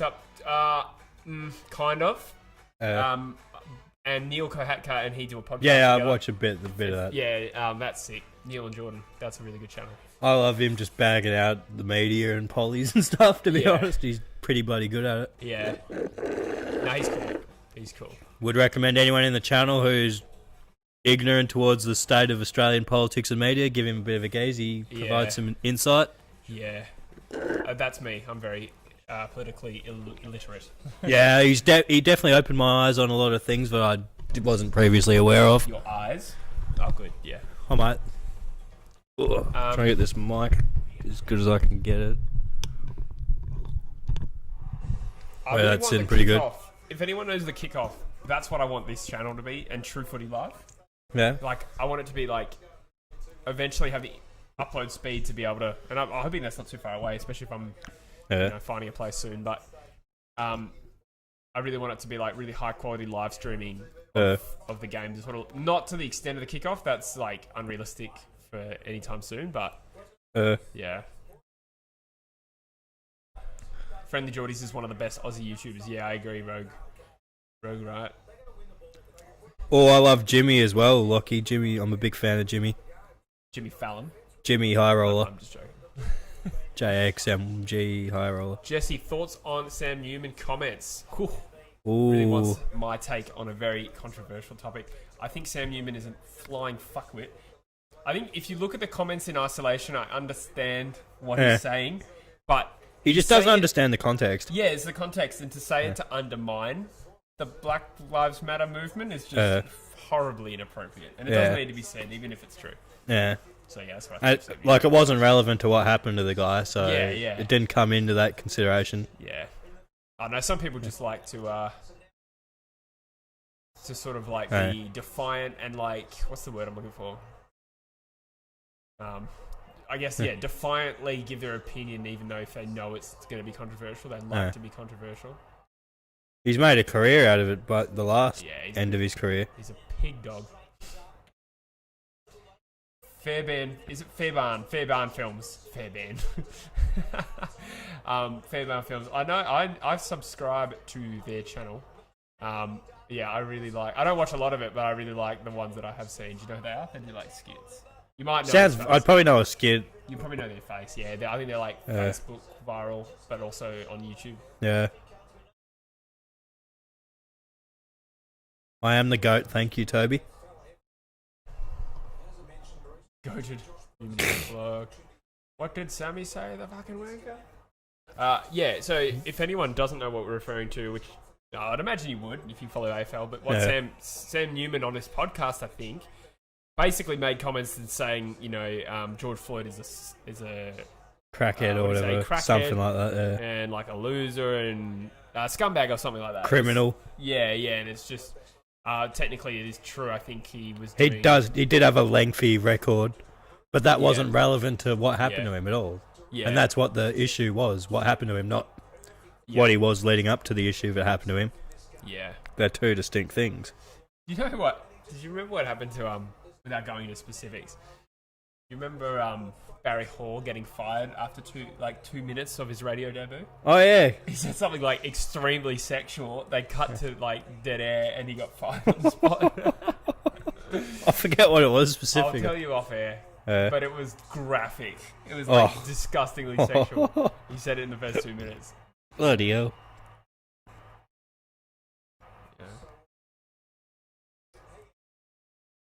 Oh yeah, Rogue Ryan's porn star was one of the names Sam Newman listed as well. I don't know, was that even accurate? Porn star? I don't know if that's true. Is that like just someone taking the piss with like a Grandpa Simpson meme? He may have been a communist. No, he definitely said it. But Rogue he is not a porn star. I butchered that Simpsons quote, but... Yeah. Oh, if you see me at the pub, I probably won't be there too long, because if I get too much grog in me, I bloody make a dick of myself, usually. You don't even need beer for that. I fucked up the punch. Yeah, I'm naturally talented enough as it is. The grog just amplifies. I'm going to the pub tomorrow, actually. Nice.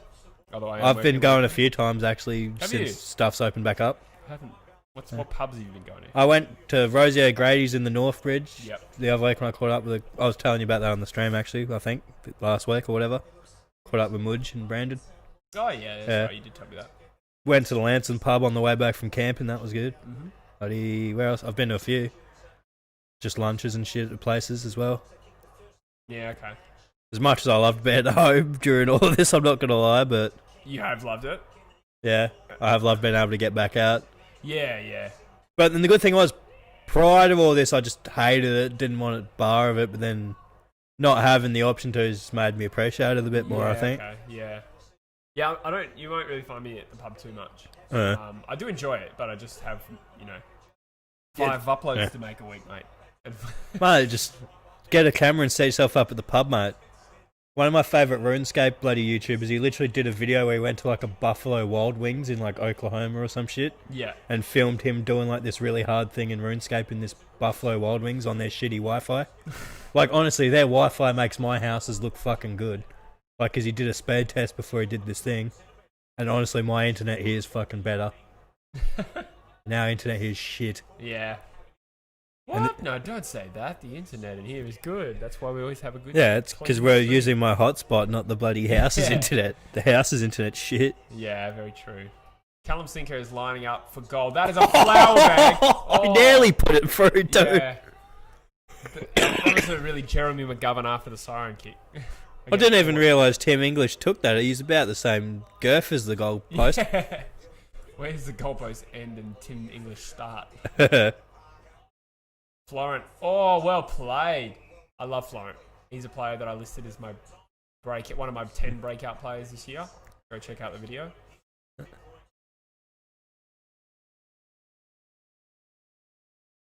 I don't actually know what my download speed is, Hamish. We're actually not at my house anyway. But I think for a stream, it's your upload speed that counts. And I think we're at like, my house, it was like 5 megabytes a second. Like here, it's better than that, but because we're out in the games or in the distance, always bloody kills it. Yeah. Flat says if you're going to do another Reliving a grand final, might I suggest 2008? Yeah, so I've actually pre-recorded 2016 and 2005 already, so they're going to come out over the next few weeks. 2008, the only reason I didn't do that yet is because there's no actual like 10-minute highlights video on YouTube. So that's critical because I basically just watch the game. If you can find a link that I can watch and it's about 10 minutes, that'll be ideal. Rogue Wright says, thoughts on the father-sons at the Pies, such as Darcy Moore, Browns, and Dacos. Well, it's a nice luxury to have. They have got some seriously good luck with their father-sons because most club father-sons often don't turn out to be guns. Darcy Moore is obviously a bit of a star of the comp. The Brown brothers I don't know much about other than that they're pretty much around the mark for getting games, which is an absolute bonus. In that team, that's impressive. And Dacos is playing games as well. Like, they seem like reasonable talents. I think I've got Tyler Brown in my fantasy team. Really nice bonus for a very mature team like Collingwood, who are in their prime. A lot of players experience to have that youth, even if it's maybe not necessarily elite. Elite. As elite takes the mark. I will do the 2010 drawn grand final Lockie eventually, absolutely. But I might do it in the off season, or I don't know. Just about obviously you want to prioritize the weekly vids and potentially the podcast as well, which is something we haven't done since pre-COVID. Yeah. Together at least. I've been doing individual ones. Oh yeah, I guess you'll be back on Tuesday. Yeah.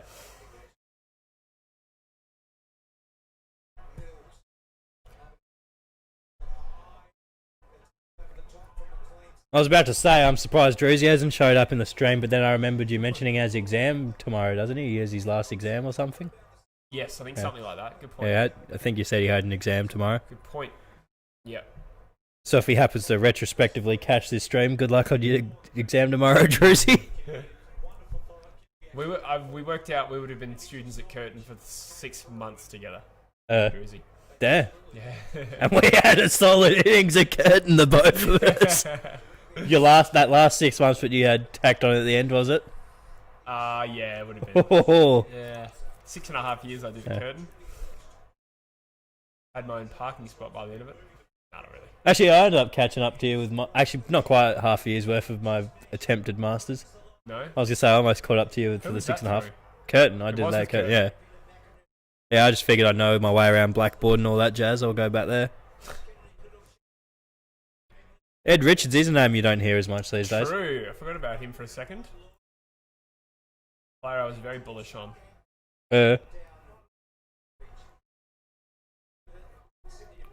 Why do I like, says Druzy, 100 out of 100 on his exam.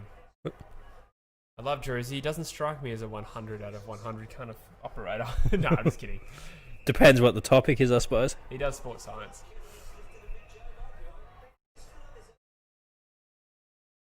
Yeah, I feel like that's a subject that's a lot more possible to get 100 out of 100. Like if it's a biology test where you just got to know what muscle or tendon or whatever, like that's something you can achieve 100 in. Whereas like our thing was like way more vague and ambiguous to really get 100s in. Yeah. Like essay writing and that sort of stuff. I know what you're saying. You're not saying easier. What you're saying. I'm not saying easier at all. Definitely not. Yeah. So what you're saying is just more. It's all X, Y. Yeah, it's more X, Y. Like if you're right, you're right. You don't have to like explain why you're right and justify your position. Yeah. If you're right, you're right. It's that simple. Or I guess as well, in something like law, you get marked on how well you construct your answer. Yeah. Even if you tick all the boxes, if you say it poorly, you won't get 100% out of that question. So, 2017 elimination final is a good idea, Luke. I'm trying not to overload it with Eagles content though. I've got another Eagles video coming out soon with a guy called JKT Vlogs. We relived 2018. We like chat for like 15 minutes about it, 20 minutes, and it's gonna be a good video. But I'll space it out. It's a good suggestion.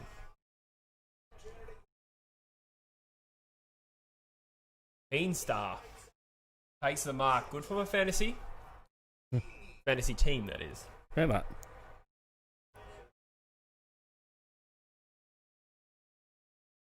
Gee whiz.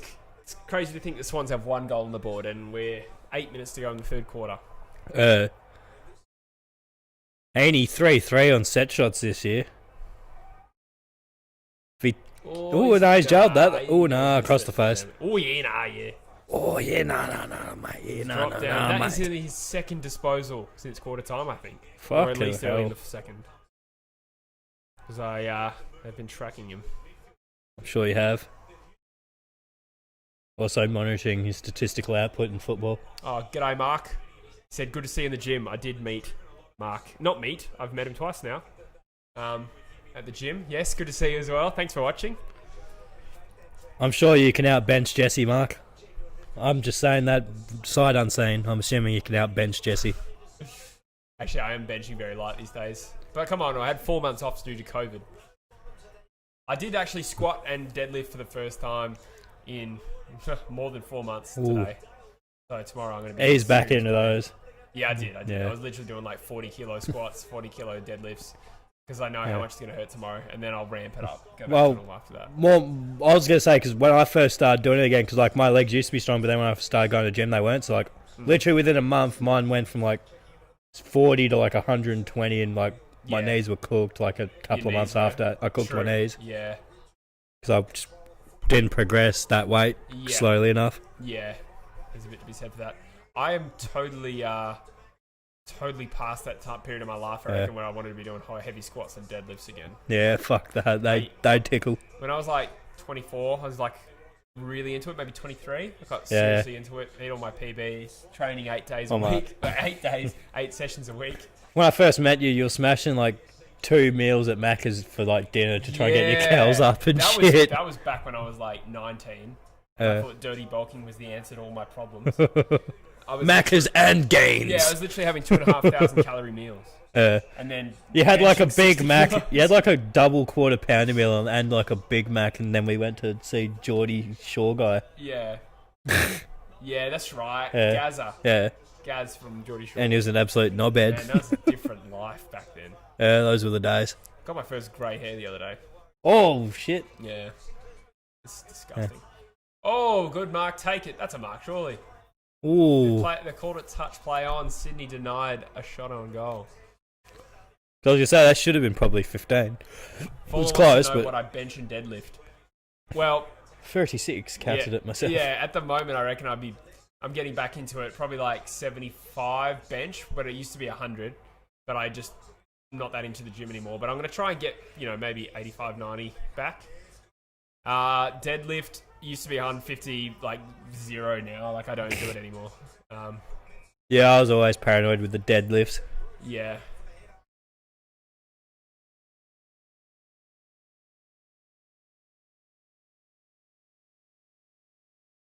That one American dude says he's going to be crying after this one. Yeah. Oh, God, Hamish, grow up. Yeah, this probably won't go Sydney's way, to be honest with you. One American dude.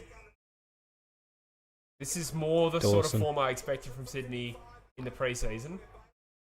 And likewise the Bulldogs. So maybe could we see the league is starting to get back to normal. Parity, yeah. Hopefully the Eagles... Well, not parity, but like expectation. Back into equilibrium. Absolutely. Hopefully the Eagles return to normal this week. We might see Gold Coast lose to Fremantle. Hopefully. Don't know. I did tip your mob, actually. Yeah, I did as well. But I could easily see us lose. I'm not crazy biased. I did tip us correctly to lose this team. Oh, well done by Pappy drawing that free kick. I tipped the Eagles to lose to Port last year in Perth, and everyone thought I was crazy and we lost. This year, so I'm not biased. This year, I've tipped us to beat them at Metricon in the day. I just feel like a good Eagles performance is coming. If we lose, we've got Richmond the following week. Probably fucking lose that. Then we'll be in serious danger. But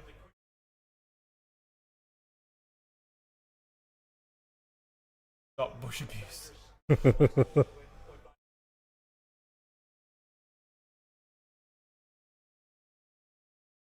Loving the doggies tips, says Javka. Yeah, looking like a good call. Papley pegs one back, but the margin's still 26 points.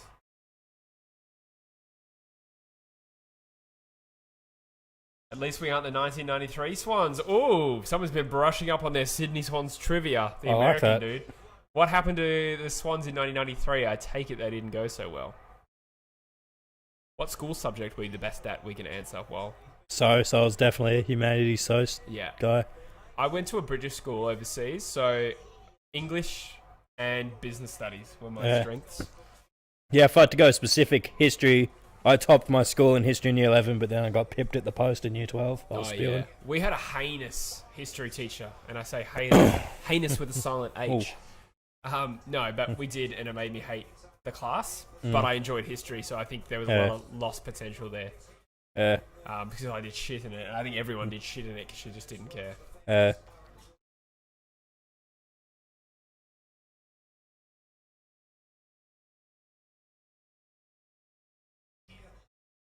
Pretty good at psychology and IT in year 12. What kind of private ass school did you go to? Psychology in year 12. Goodness me.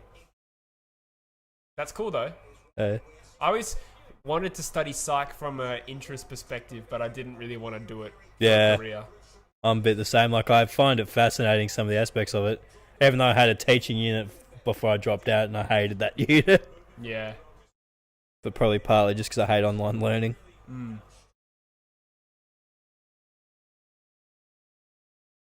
Davka says, what's the best part of the Discord server? Oh, I don't know. Probably made some good friends out of it, to be honest. Yeah, some good yarns. I don't get that much time to go on there as much as I used to. Yeah, I don't get on there too much, but when a couple times I've been on there, I'll get a bit of a yarn in. Yeah.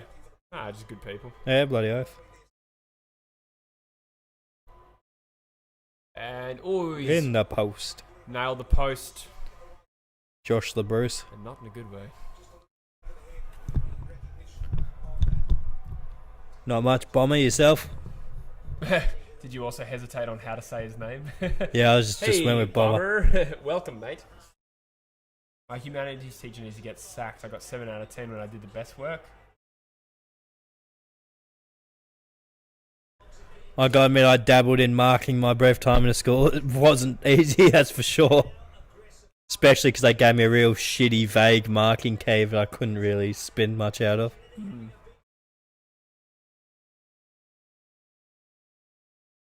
That sounds hectic, Rogue, right? Is it Rogue? No, GRC, sorry, I said that.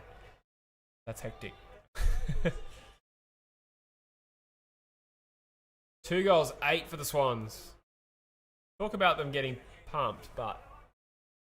They're doing it to themselves to an extent. 2 goals, 8 does suggest they should be closer.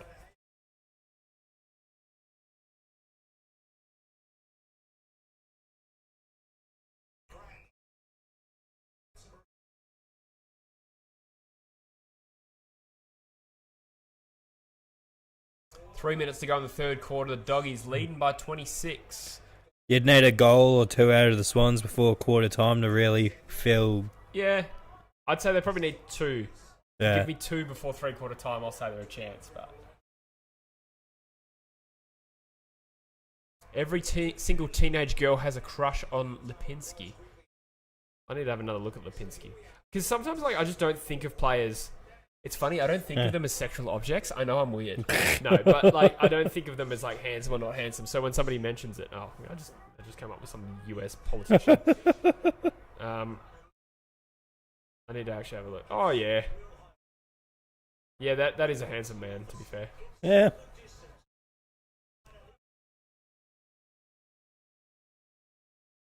Who's the best looking Freo Docker? Ooh.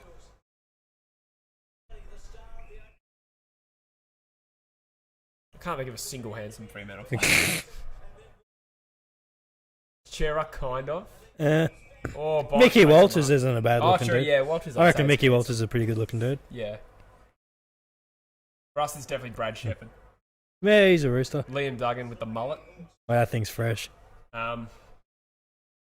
Dom Sheed is a surprising favourite for a lot of women. That surprises me a little. I love Dom Sheed. He's a nice little smiley man, but people froth him.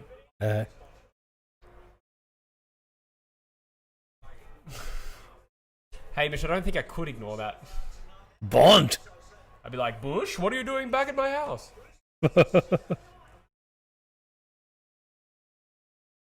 Shuey is good looking. I love Shuey, and I find him good looking, but no, I don't think he would count as... I think he has an... No, I'm not going to say it. I was going to say, he's got an attractive vibe, but I don't think that would not be taken out of context. Nice, Rogue. What did she teach? Taught long kicking. Oh, absolutely. Long and accurate. Oh, I've had to go with my boys, but that's more out of loyalty than conviction rings.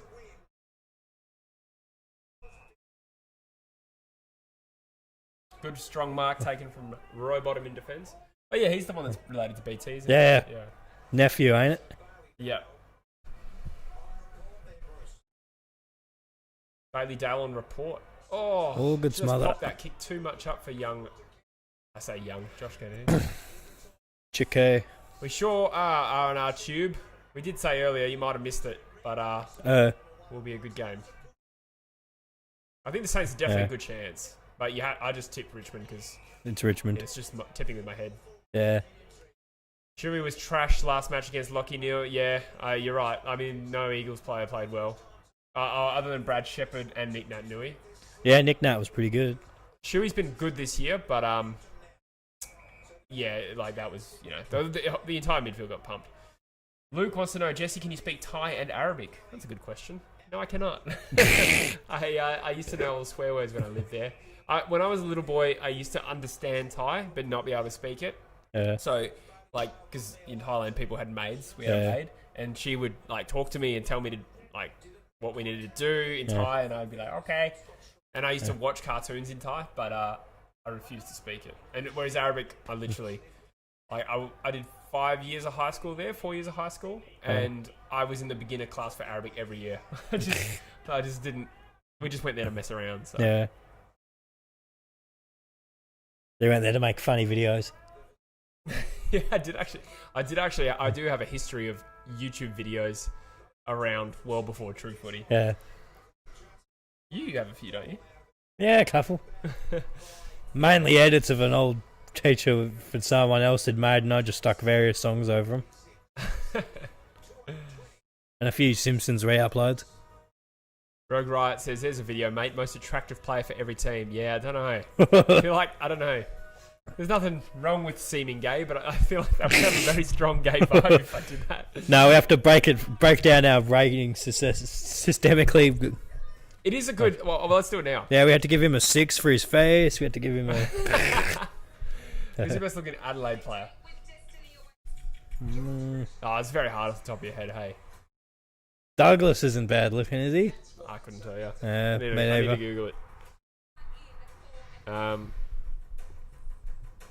Rory Sloane, kind of. Yeah. I already feel weird doing this. Yeah. I just fucking Googled Rory Sloane. Why did I do that? So, Michael Douglas. Douglas. Oh, actually, good call by you. Kind of. Yeah. Jago O'Meara is probably one of the most handsome men in the league. Yeah, Jake is a bloody rooster. We all know that. Yeah. Lockie Neal has this weird thing where he looks like the Harry Styles vibe, he's yeah. Probably not. I probably wouldn't. But he's still well admired by Lockie Weller. He's a bloody good Lockie looking Weller's man. a bit of a male model vibe. Yeah. Mr. Me's got to go. See you later. Tommy Sheridan. He's more of a pretty boy, but... Is he good looking? I don't know. I don't know. Seems like a pretty boy. I don't know. I thought so. Callum Brown, says Bomber. Yeah, okay. Nah, to goey. No, but I do know someone who hell loves him. Probably because he's covered in... Is she like a loves guys covered in tats she sort of also Sheila? is passionate about footy, so I think she loves that he's a good player. Yeah. Alex Sexton's another one that's a bit of a favourite. Oh, you got a little too excited with that. Yes! Well, because we're watching that... We were talking about that Gold Coast game in the group chat, and I was like, yeah, he was copying my style before I got the haircut. I was taking the piss. That's why I was like, hey... Cam McCarthy. Oh, you know what is a weird one? Rory Lobb is like, some people think he's an absolute 11 out of 10. That's a weird one for me. He'd be like, yeah. He's like half male model, half ready to go in the Adams family. Yeah. That's yeah, harsh. Jamie Elliott, that's a good harsh. shout, for sure. He's way better looking than me, but I just never thought he was handsome. Yeah, Jamie Elliott's definitely a good shout. Oh, yeah. He's another one that, like, there's, like, girl fan pages on Instagram for him. When is somebody going to make a fan page of True Footy? Yeah, bloody oath. I think Cooko has one, actually. I think I saw floating around on Insta. Okay, there's got one as well. Aiden Bonner. No, I don't think I agree with that one. Really? I don't Not bad looking dude, I I guess. don't think so. He probably gets chicks, but that's a different... Aaron Norton's a pretty rude head. Cameron Ling got chicks playing AFL, mate. I could get chicks playing AFL, mate. Yeah. G'day, Daniel. I'm an Eagles fan. Bush is a Dockers fan. Great name, Daniel. No one probably ever knows my name's Daniel. Yeah. Everyone just calls me Busher. I did call you Daniel one day, and I was like, what the fuck was that? That Who didn't was sound right. Sean Higgins, yeah, good call, Space Main. Ben Ben Brown is Brown. a 69 out of 10. That's one way of putting it. Josh Dacos, yeah. Yeah. Alex Rance, Tom Lynch. And Yeah. actually, there's a lot of good looking Richmond players now. Yeah. Shane Edwards, probably. Yeah, Shane O, yeah. We said Dusty. Yeah. Dusty's like, he's a good looking man. Yeah, I guess. He also looks like he belongs in jail, so Yeah. he's a little bit more of a Rough around the edges. and like a bit more, what's the word, fetish Bad boy. than a traditionally good looking. But Yeah. if he also had a haircut like Jago O'Meara, Yeah. he would be classically Yeah. handsome. But because he chooses to look like a meth head, Yeah. he now he's like a fetish. Oh, the boots! Boots, mate, yeah. Hamish That Bashaw's making Snapchat was us sent to you in the now. first place, wasn't it? The Bootsman snap, he was sending that to you. He was trying to get your attention, wasn't I wish. he? Luke Parker's handsome. Yeah, bloody oath. Kieran Jack. Yeah, I feel like Heaney. If you like really blonde guys, which some girls really like really blonde guys, then I would say he's a good looking. Tim English? No, not really. Paddy Cripps is actually a bit of a Yeah, I reckon I could Cripps. see him being a real favourite. I think it's the rig Yeah. and the fact he's like his cheekbones now is hell shredded Yeah. because he was like a fat little kid when he got drafted compared to now. Are we talking about this too much? Probably. Matthew Scarlett, absolutely. What? Jaden's father smashed my dad's teeth out with a cricket bat. What the fuck? Jaden Stevens' dad. What? Fucking hell. On purpose, or was he just fielding it silly mid-on? Yeah, so what's the context here? Cricket ball through the teeth? Off. Tex Walker, I do not rate looks-wise. And Or football-wise. Fallen's back, welcome, mate. g'day. Tex would be a 6. Rampy, he's a bit of a Yeah. good looking dude, I reckon. Yeah.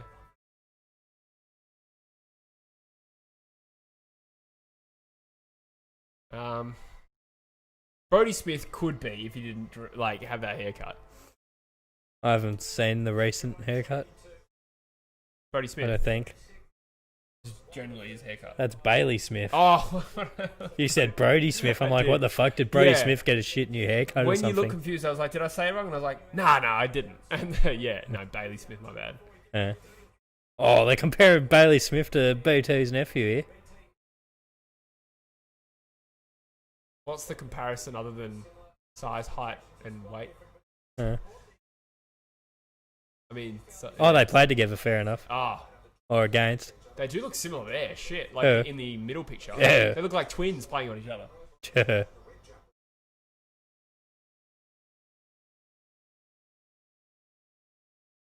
Look at that hair. That is disgusting hair from Norton. It's glorious. Oh, that guy got rid of his mo. Is that the guy that had the hell sick mo for the doggies? That's Dippy Domenico. It's not. Yeah, I made that joke when I first saw him, but then that mo was fucking glorious last year. Cornelio's a handsome man. Yeah, Cogs for sure. Male model-esque. Callum Josh Ward? Kelly.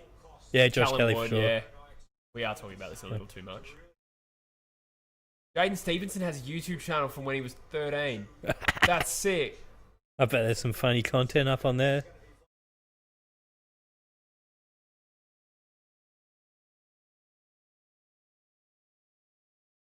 Hamish, you're a weird fella. I love you, but you say some weird shit, mate. Gotta do it. Hey, Gotta do it. Aussie VHS Thrifter. G'day. I'm trying to scroll up because I don't know if DRC replied about the teeth thing. Yeah. I think I saw something.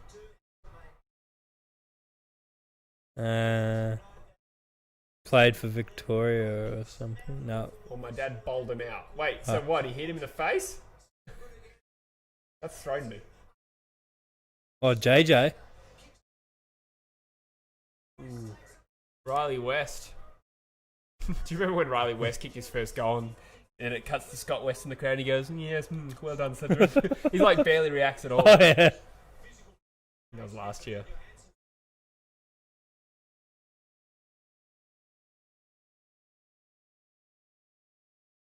Bombers or Blues? I think you said Blues, didn't you? Yeah. I'll probably go the Bombers, but I think my logic in the video, my tips video was, and he's put that through to make it 5 goals. That's game. He does look a bit like his dad, eh?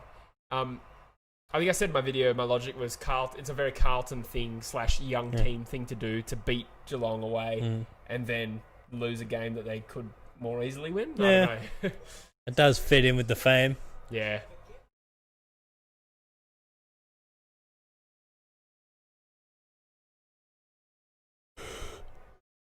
Hui.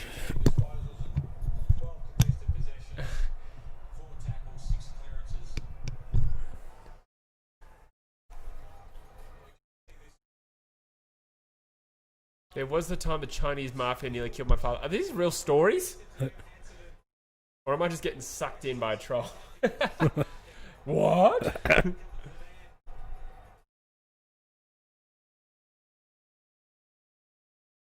Scores 20-52 as the Bulldogs have been pretty dominant all day, to be honest.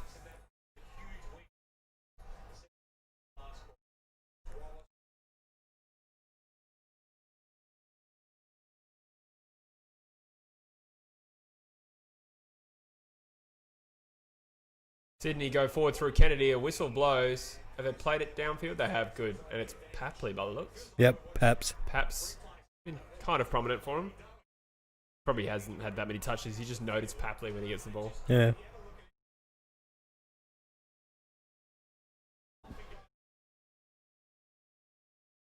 Good delivery from Kennedy. With the weird ball drop. Pretty effective for him, though. Well, yes, he has got it. Oh, that's a big cheer. That's a cheer from someone who wants to will his team back into the game. You don't cheer like that if you think the game's over. Yeah. So maybe he reckons there's a bit in that. He wants one last winning season before he tries to leave again. Yeah, he's got a few years on his contract. Oh, yeah, that's right. He signed up, didn't he? Yeah. Oh, he signed up before he tried to leave. Yeah. So I think he's at least got 2 years, or maybe even 3 years on his contract.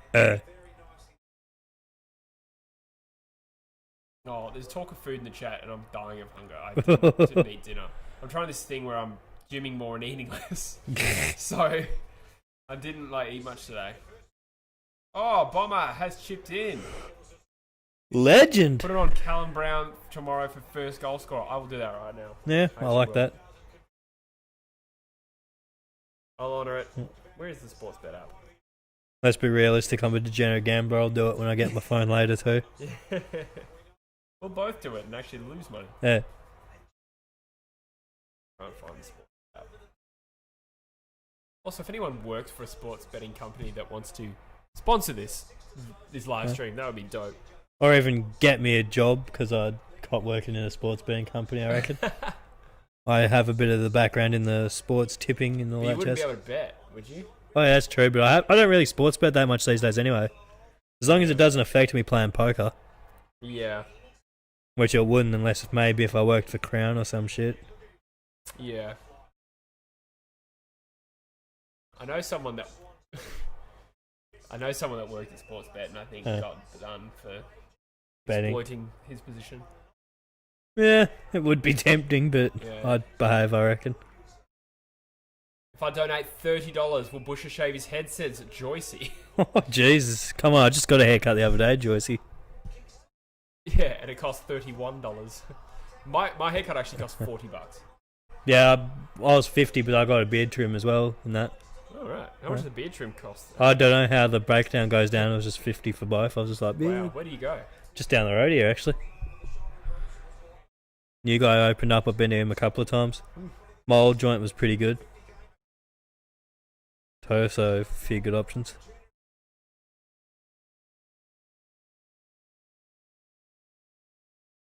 So I'm just logging into Sportsbet to honour Bombers call.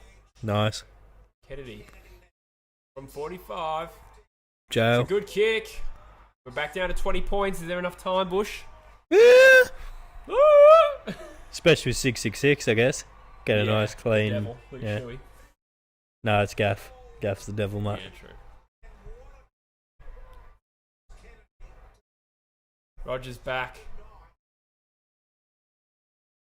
G'day, Rog. Fallen says, why are you getting robbed? Oh, thank you for thinking my haircut is not worth $40.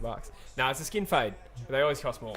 I used to get like haircuts from Salem Express, but I really like these haircuts. You're young.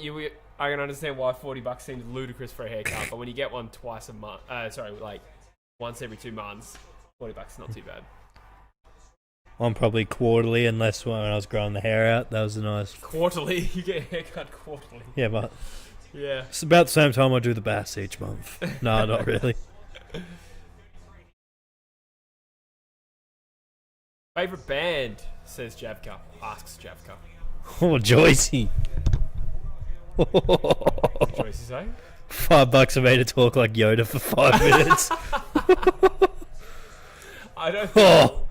Why don't you get your Gandalf suit out? Oh, mate, I wish I had a Gandalf suit. That'd be fucking awesome. Do you still have your Severus Snape one? I don't think I have any. Actually, I got something I could do a wizard robe with. My graduation robe. Sean Pro's in the chat. G'day, Shawnee. G'day, mates. We were talking about favourite band. Name one. Band? Yeah. Ooh. You name one, I'll name three. Now, I've for been... me, I'm a Chili Peppers man. Yeah, if I had to name all time. Stickies are up there for me, I'd say. Yeah, I like Sticky Fingers a lot. Yeah. Tame Impala is up there. Yeah. In me heavier stuff, I do love a bit of Disturbed, even though it's basic. Yeah. They're basic heavy metal, but I love it. Who else do I like? Like Pearl Jam 10, just that whole album. I fucking love it. Oh, I have to change my card. I will bet on it later, but I will promise I will do it. I have to. My card had to get cancelled because I had a fraudulent transaction. Who did you try and rip off?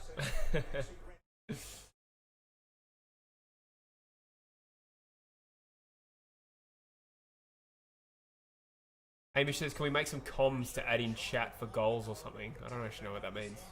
Comms. I don't know. Am I being dumb? Maybe it's like a bot that goes, yeah, someone's kicked a goal. Melissa wants to know why the Swans are so shit. I think they're just rebuilding. That's Yeah. the way I would describe it. A lot of young players on the list. I think I said that. Prior to the season, they've been so good for so long. Yeah. And they're not used to not playing well. So I'm sure as a fan, I presume Melissa's a fan. Looking at this and going, why are we losing at home? Mind you, they're not very good at the SCG, so I'm told. Like their record actually is not very good over the last 2 years. But rebuilding side, a lot of promising young talent. It's going to be. They've got the things to turn it around with, yeah. Yeah. But yeah, it's going to be a learning curve for them, to say the least. Rogue Riot says I'm every white guy in his 20s with Tame Impala. Yeah, I know. It is shameless. But can't deny it. Yeah, I remember you frothing them forever. Viper Rapper fan suggests Papley could be a smoky for the Coleman. Who is winning the Coleman, actually? I literally have no... I looked it up a while ago and it was someone bizarre. I was like, what the fuck? Yeah, I was going to say... Charlie Dixon, I shouted him in the betting video. Yeah. He's 2 games back, he's kicked 3 in both, I believe. Yeah, okay. Yeah, that's true. You did mention Charlie Dixon. Yeah. In the betting video. Papley's got 3 goals too tonight. Huh?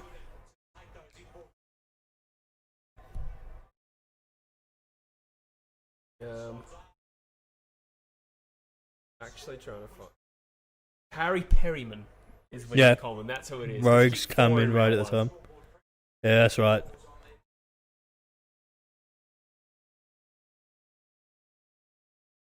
You add some comms, and if you do something, a bot does stuff. I don't know if you have it on. No, I'm going to need a masterclass in that. I don't really follow. Okay, Javka, thanks for tuning in. See you in a little Catch you, Javka. Have a good one, buddy. Good tip for this weekend. PointsBet paying $3 for Cornelia and Pendlebury 40 disposals and a goal. Is that combined or each? Combined. Definitely not.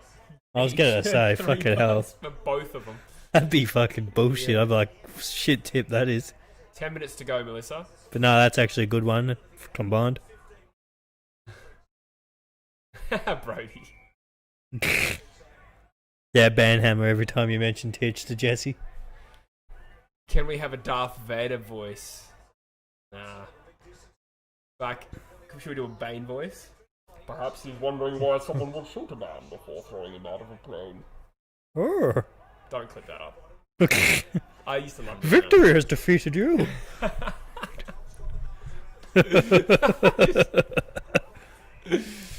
Oh, Goddamn context pain. quotes are quality.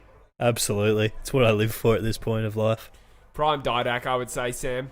Oh, actually, Prime. So, very best season that you saw. Yeah, probably still Didac. But I'm only like 60-goal season of Wooden Spoon team, if we're talking about individual years.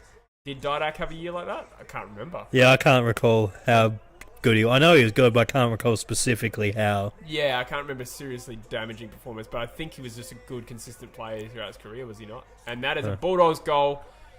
B.O.G. Put the nail in the coffin. McCray-cray. Yeah, that's McCray-cray.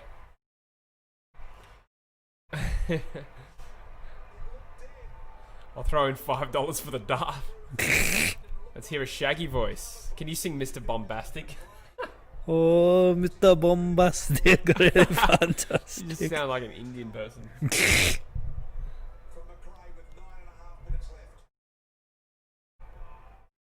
What do you think about the 7 straight home games, asked Viper? Yeah, we talked a little bit about this before.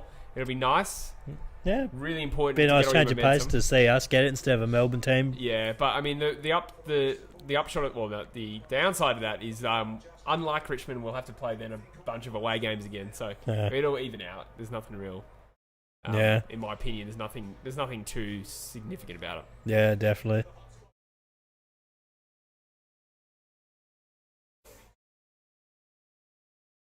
Hamish saying, yeah. 666. Joyce, you'll love that. He will. He will be all over that. 10 minutes to go. Back out to 28 points. This is pretty much only going one way now. An important pressure relieving a win for the Dogs. Because at 1 and 3, the pressure really would have been on Beveridge. Yeah, definitely. We gave him a little bit of a leeway for dropping down the ladder after the flag. Yeah, that time's over. But you can't then make finals and then drop back out of finals again. Like that's just genuinely underperforming. So that's just genuinely shit. Yeah, so to be 1 and 3 would have been pretty bad.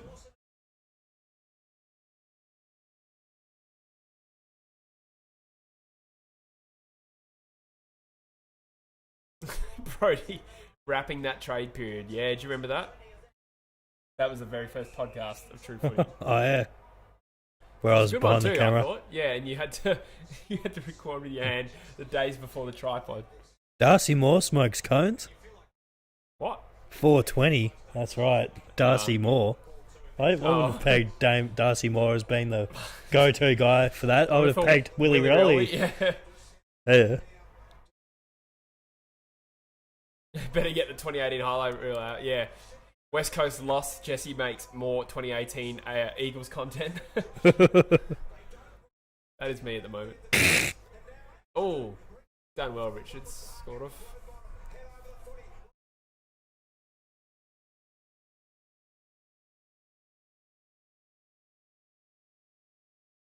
What do you think of Gold Coast? Asks Lord Wallace. They're starting to turn it around. Yeah, definitely. I am still sceptical that they'll be able to sustain it for too long. I said they've had 2 easy opponents, to be honest. I know it might sound funny about me saying that about West Coast, but West Coast were an easy opponent in that performance, and Adelaide were an easy performance. And Gold Coast are definitely better than they've been in a long, long time, maybe ever. And Real is killing it, but you can see they've got the things to keep it up, like long term. Not like this year specifically, but like they've got the building blocks for a long-term future. Well, their talent is really good. Yeah. But I'm expecting a good dour contest between the Suns and the Dockers this week. I do not expect the Suns to win by a lot. If they win, it'll be a good, hard-fought win. Yeah. I don't think they're so much better than Fremantle that it's going to be an easy win, but that answers the question a bit. Joycey wants another 3.5-hour draft analysis with no camera. No mic audio, just camera audio. Absolutely. That sucked. I would fucking love to meet the person who sat through that. Oh. Was there someone that sat through the whole thing? There must have been. Maybe. I don't know.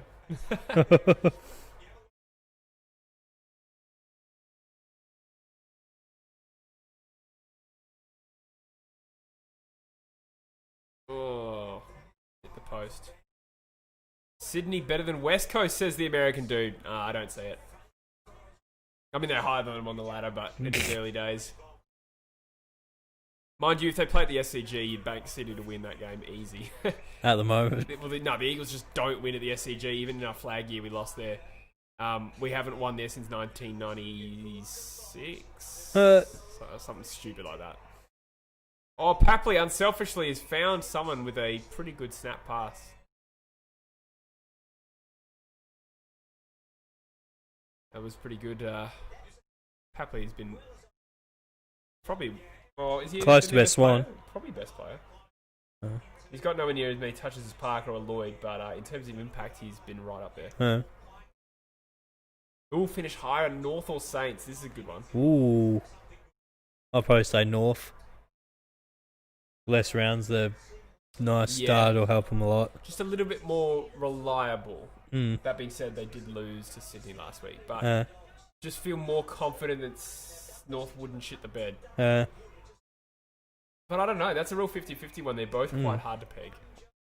Definitely. If you had to bring in one player from another team to West Coast, who would it be? Well, I would have said bolster our midfield, but we just added Tim Kelly, and that did fuck all. I'd probably go for... Dynamic, medium, small forward, I'd say for the Eagles. So true. I was just thinking that. I mean, you'd had Dusties, but we picking someone that...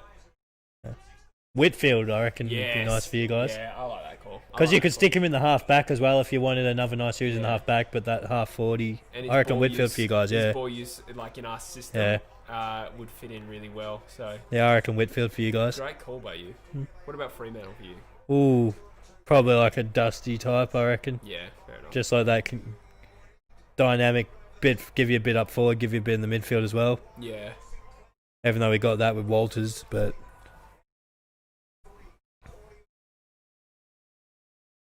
Or even a Bond. Bond's probably the other one I'd like for Freo. He does a lot of stuff similar to Fife, like in terms of the size and hands and stuff, but he's a lot classier. Yeah. Disposal compared to Fife. And maybe a bit of a better defensive runner. I'd probably actually, now I think about it, be very tempted to pick Paddy Cripps. I know the Eagles have a stacked midfield, but you're probably looking at Redden and Shuey Levy in the next couple.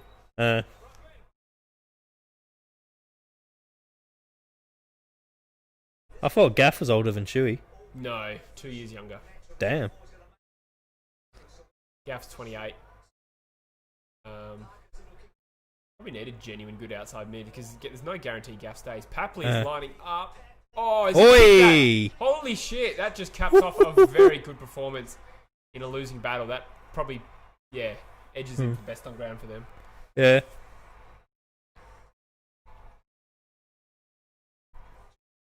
No one West Coast team is perfect. I know that's a joke, sort of, Hamish, but the Eagles don't really have, in theory, weaknesses around the ground. Do you know what I mean? There's no glaring weakness that some teams have. Like, even you look at Collingwood, who's their talkie forward, even though they're a great team, they've still got a weakness. The Eagles had probably a weak midfield. They added to it. We've got no excuse. For those 3 in a row, I'll go Pendles, Danger, Grundy. Yeah, well said, Josh. That's a good point. Actually, with Jeddah and Hearn getting on as well, Whitfield, we'd probably turn him back into a defender. Yeah, it's hard to pick just one player. Yeah, it's an easy thing to get greedy with. 22 points. 4 goals in 4 minutes, Bush.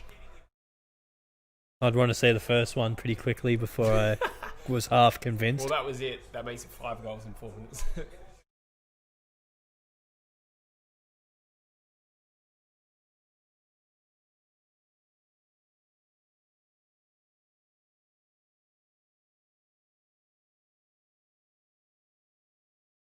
Swans are probably going to get Danaher next year. That's a good question, though. You think there's much point? Because we criticised it at the time with Buddy, and now Buddy's going to miss half a year again. No, they probably... I guess there is. Yeah, between those two, one of them will always be injured. You'll be fine. You won't have to... It does smack of just marquee signing, doesn't it? The Sydney special.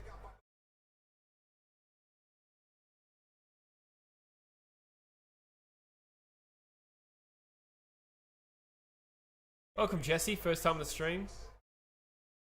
Good name, mate.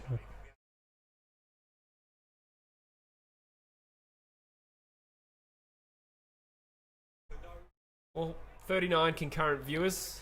I think it's about the same. We've been pretty consistent, same really. time. Same as last. What am I trying to say? Last stream. Same. Mate, look at those likes. Yeah. Hopefully we got a little bit of 69 likes. Hopefully we got a bit of trying to say more consistency on the stream now that we've had the tech issues. Yeah, mitigated. Yeah.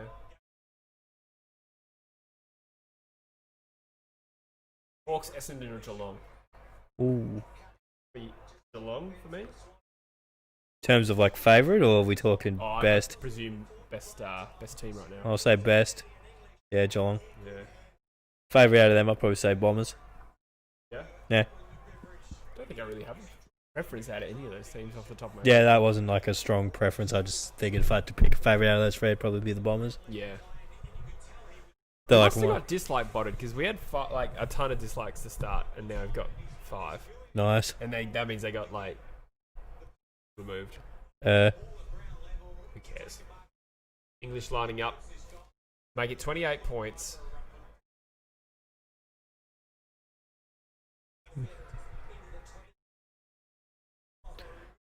Yeah, I think there is something wrong with one of our mics. Oh, baby. Timbo. Yeah, if you could like the stream, guys, that'd be awesome. I just noticed 4 people liked it since we mentioned it. Yeah, nice. Appreciate it. Appreciate you all being here as well. See, I didn't even do it by press the like button, guys. I just giggled because it was 69 likes like the immature dickhead that I am. I know. That was an amazing effort by Betts on the weekend. Last week, I mean. Yeah, I gotta admit, I was a bit like Eddie's done, but he's showed a bit there.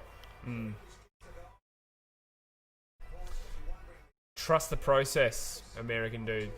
Yeah, look, honestly, Sydney rebuilds in safe hands. They're a good club. Yeah. They're gonna be good again.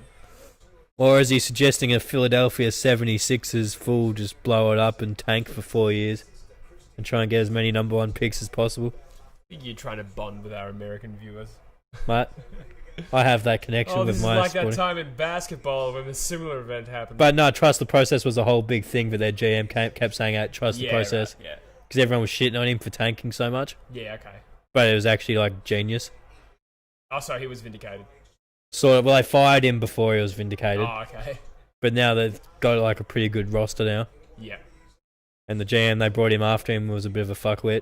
Interestingly, he's part of the ownership group that just bought the Illawarra Hawks. Yeah, okay. Brian Colangelo. Most famous for having burner accounts where he bagged the shit out of his own players. That's so fucking stupid. No shit. Sam Smart wants to know our favourite out of the Dogs, Giants, Pies and D's. Nuts.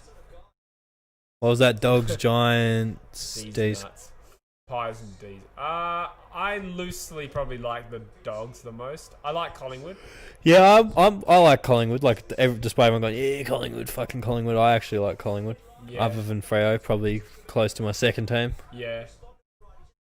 I like Melbourne GWS enough. Yeah. Right. Yeah, I don't dislike any of those teams. I don't have anything against any team other than West Coast, really. And even that's just the town. So they're your least favourite? Yeah. That was another question. Yeah, West Coast would be my least favourite team. I can still respect them, but I don't like them. Yeah. I probably like seeing Richmond win the least, but I don't really hate them. Yeah. Who's close to a flag, Sydney or Carlton? That's a great question. Ooh. I'm going to say Sydney. I'm going to go Carlton.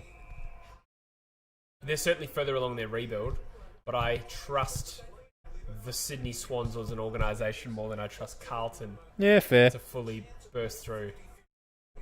There's no denying Carlton's talent. No denying it.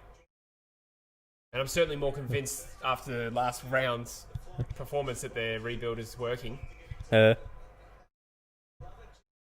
I'm Golden State, man, Jesse. I've been a fan of them since they had Monte Ellis. I'm not a bandwagoner. I always preface when I say I go for Golden State with that. Yeah, you do, don't you? Yeah, because most people just bloody jump on it though when you say Golden State because they've won 3 out of the last 5 prior to shitting the bed this year because of injuries. I was thinking about this today. It would be hard to just grow up like a Manchester local and just love Manchester United and not just cop shit for it all the time. Yeah.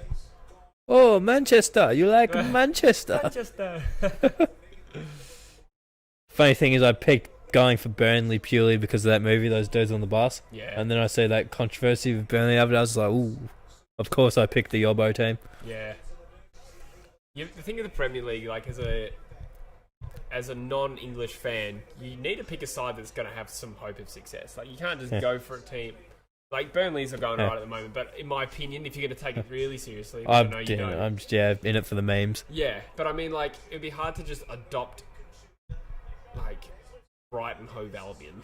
Do you know what I mean? I guess it would be pretty sick when you get promoted to the Prem and stay up and stuff, but for me, I think the beautiful thing about AFL is every team's got a chance of winning a flag one day, and that's not the same thing in other sports. Joycey.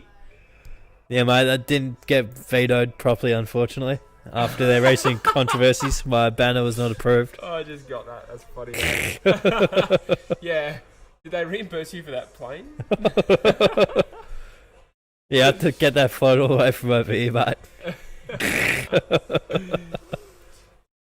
What would you rather, Sydney or Adelaide Crows? What do you mean? To coach? Definitely Sydney.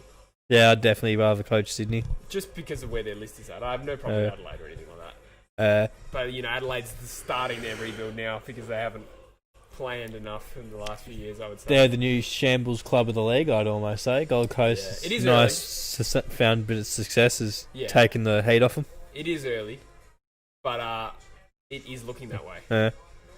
I reckon Rashudo could be screwed as a bit of a side note. Yeah. Especially those comments on the radio just shot himself in the foot completely. Yeah. It was almost Nisbet-like. Nisbet wouldn't be that stupid. Oh, wow. Going into bat for him. Yeah, because he's a cunning bloody shit. You nearly said something else. Yeah. Well, cunning. He's a cunning bastard. I'll give him that. I just think he's like a nuffy boomer. Yeah, he's definitely got that vibe to him as well. You know, it was only just the other day that Brayshaw and Gaff were having a round of golf. Yeah. Not that instance. That instance specifically, yeah. He was a bloody numpty. I went to the same high school as Trevor Nisbet from Bunbury. Oh, mate. Oh, he's from Bunbury. Yeah, he's a Bunbury boy. I feel sorry for you having him associated with your town. Nah, he's alright. He's a good operator. Who do you reckon is the Eagles' rising star? I'm going to say Oscar Allen's the obvious one for us, but I'm going to shout out Bailey Williams will be a player that in the next couple of years people will know. Petrocelli. I know you're a big fan. I think he's already had his like little time in the sun. Yeah. And he's got to reprove himself because he's... What, is he back in the doghouse, is he? Oh, no, it's just he's just like... hasn't improved since his first game. Do you know what I mean? No, that's not fair. He had like some really good performances early, and then just hasn't recaptured that. But I mean, to be fair, he was in the side up until this week. Yeah. He's kind of established. He's kind of done a Tom Cole, sort of come good and then dropped off. But that's alright. That happens to young teams, young players. I'm just disappointed. Just an absolute bummer of a game for Sydney. Yeah, I understand that. But like I've said, I wouldn't look at this year for Sydney where you're looking at every game hoping to win. Do you know what I mean? You're wanting to see the season, in my opinion. You're wanting to see the good and the losses. Yeah. I mean, I can understand why they would have gone into this game with confidence. The Bulldogs were 1 and 2. The City were technically higher on the ladder. Let's have a look at the ladder. Does that mean the Bulldogs now higher than West Coast, or were they already higher? Oh, did Mitchie have a decent game? Oh, not really. I must have had a kid or something by the sounds.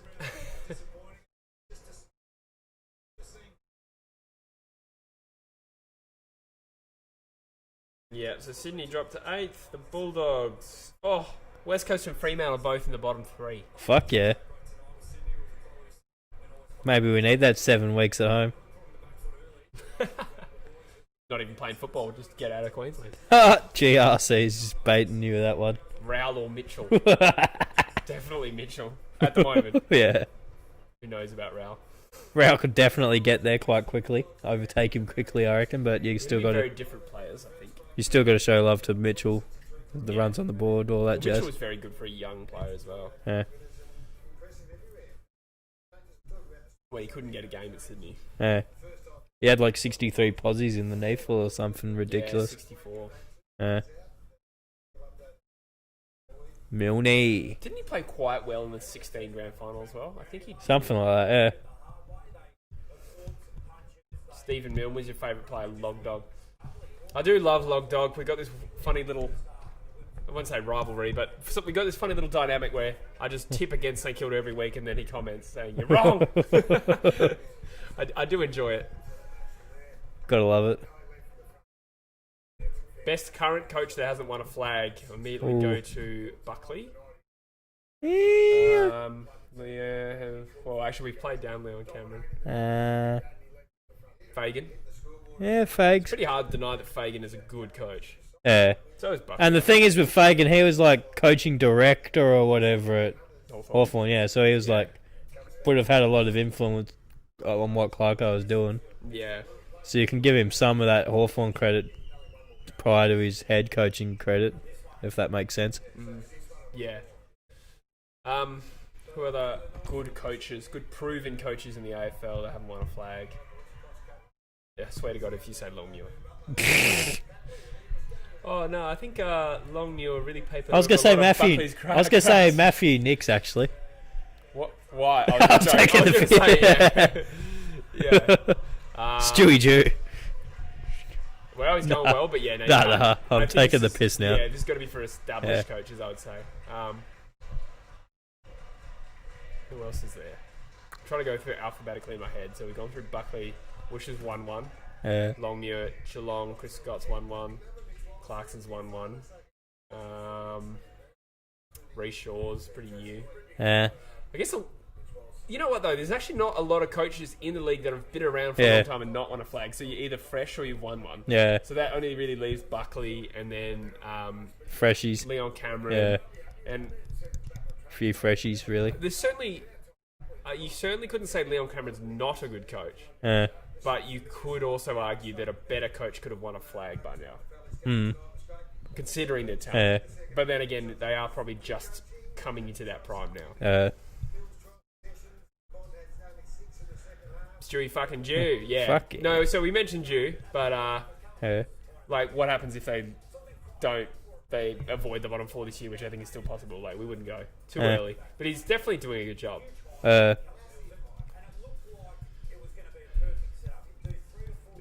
Brendan Bolton is actually a good coach. I mean, yeah, we can... It's a tough one just because we have nothing really that indicates that other than just vibe. I mean, like, he seemed like a good coach in like footage, like the way he spoke to his players. He seemed smart. He was highly rated at Hawthorn. But at the end of the day, we never saw the fruits of that. And therefore, rightly or wrongly, he'll fade into obscurity. Yeah. Poor Bolt. It didn't look good that Teague come straight in and they win. Yeah. Like 5 out of 6 or something.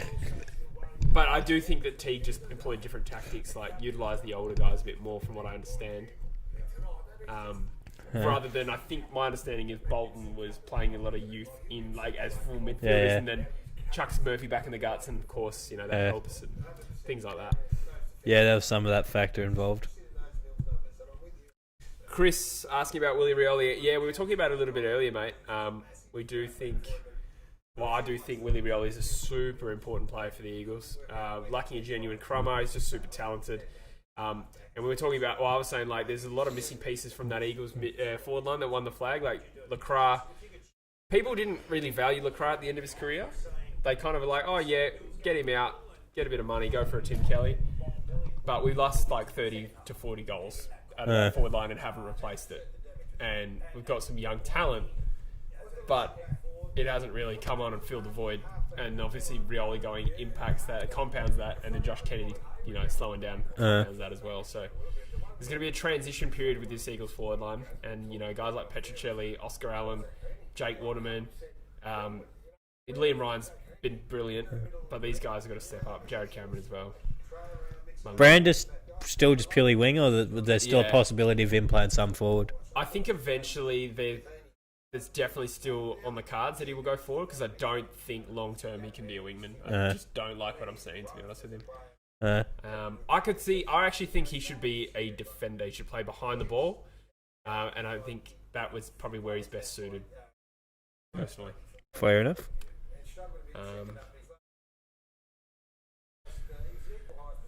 That one American dude says, I think he plugged his channel. He's got a channel where he reacts to football games. Is that right? That one American dude. So check that out. Appreciate you being quite prevalent on this channel since you've discovered AFL. Bloody oath. Can Gold Coast make the top 8 and win a final? I'm going to say I'm not going to go that far. I think they can make the top 8 at this rate. The way the season's short, they've got a nice little situation with the hub up there. They might get another hub situation later in the season, possibly, depending how things play out. I don't know.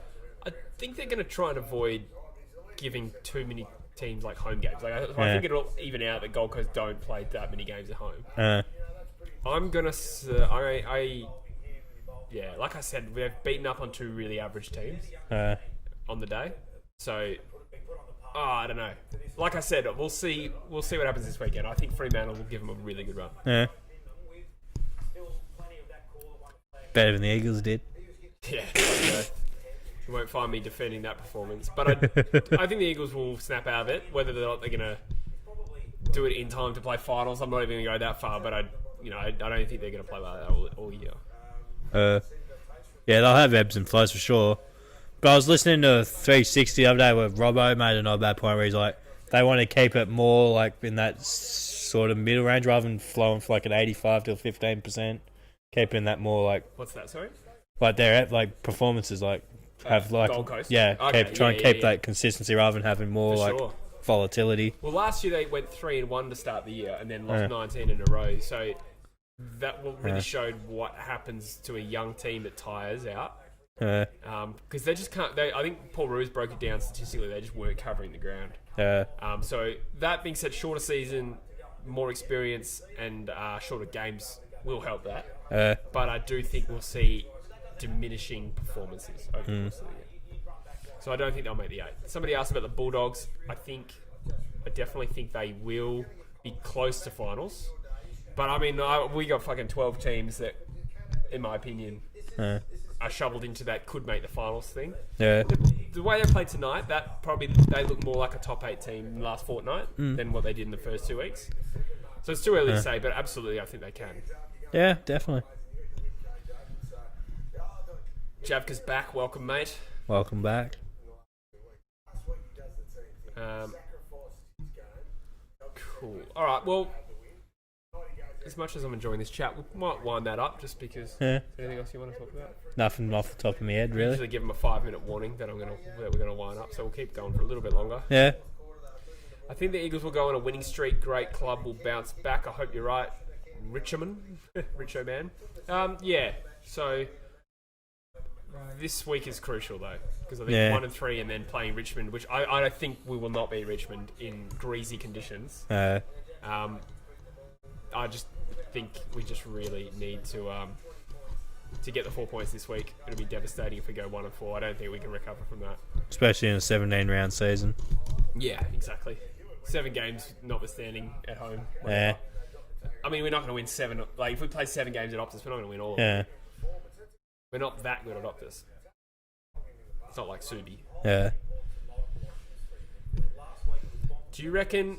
the 2009-2010 Saints team should have won a grand final?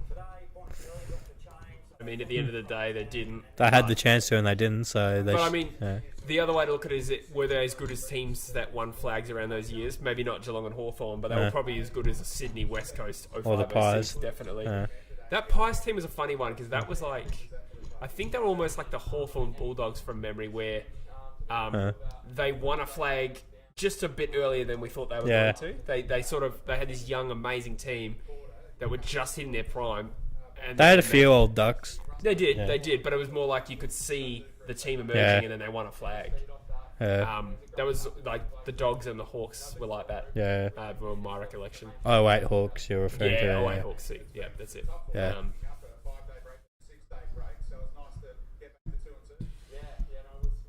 Rogue Rights hit the Eagles to bounce back. Yeah, I mean, I don't want to make too much of a deal of it because it was a very reductive point to make, but I am thinking that in dry conditions during the day, the Eagles will be able to play the game on their terms more.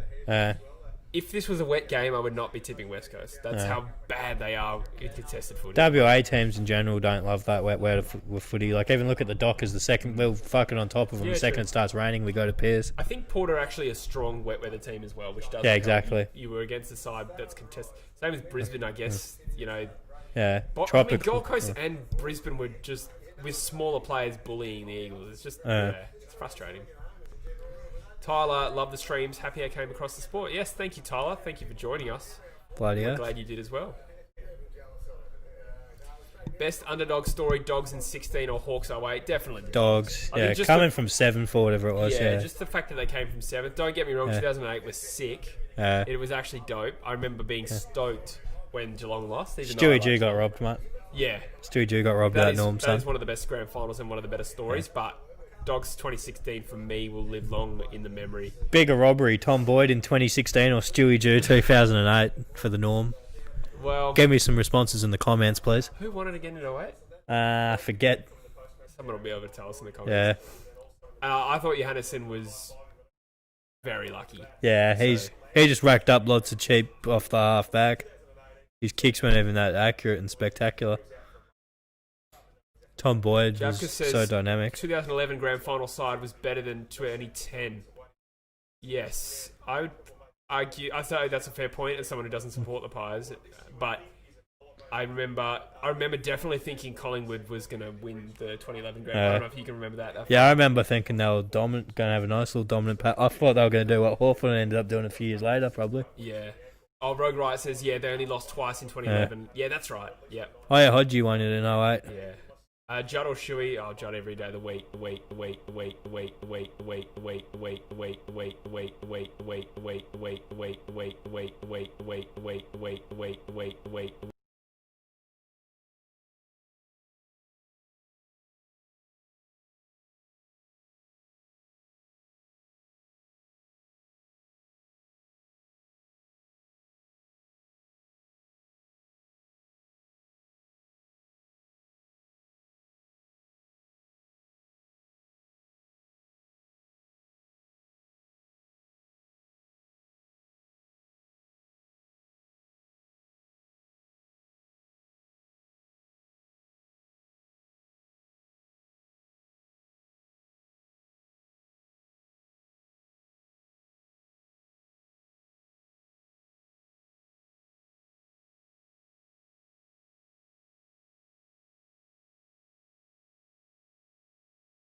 In the stream? Yeah. Can you guys hear us if you can't see us at least? Yeah, can you hear and see us? Alright, hopefully this is back. A lot of Okay, Fs. now we're getting a lot of spam, which doesn't help. Oh, okay, it must have crashed when I said the week. Yeah. Okay. There we go. Alright, are we back? No audio. Fuck. Alright. Yeah, that's Is it audio? Please confirm.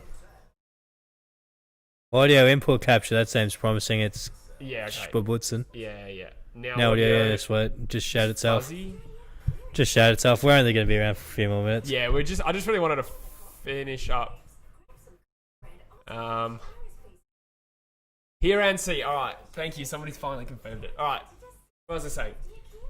I was defending my point about flat track bullyism. Yeah. Basically, I think I said in the video, my point was the Eagles. Oh, now people are saying no audio. No, but yes, there is. Yeah. Oh my god! You're I misconstruing. think we're getting messed with.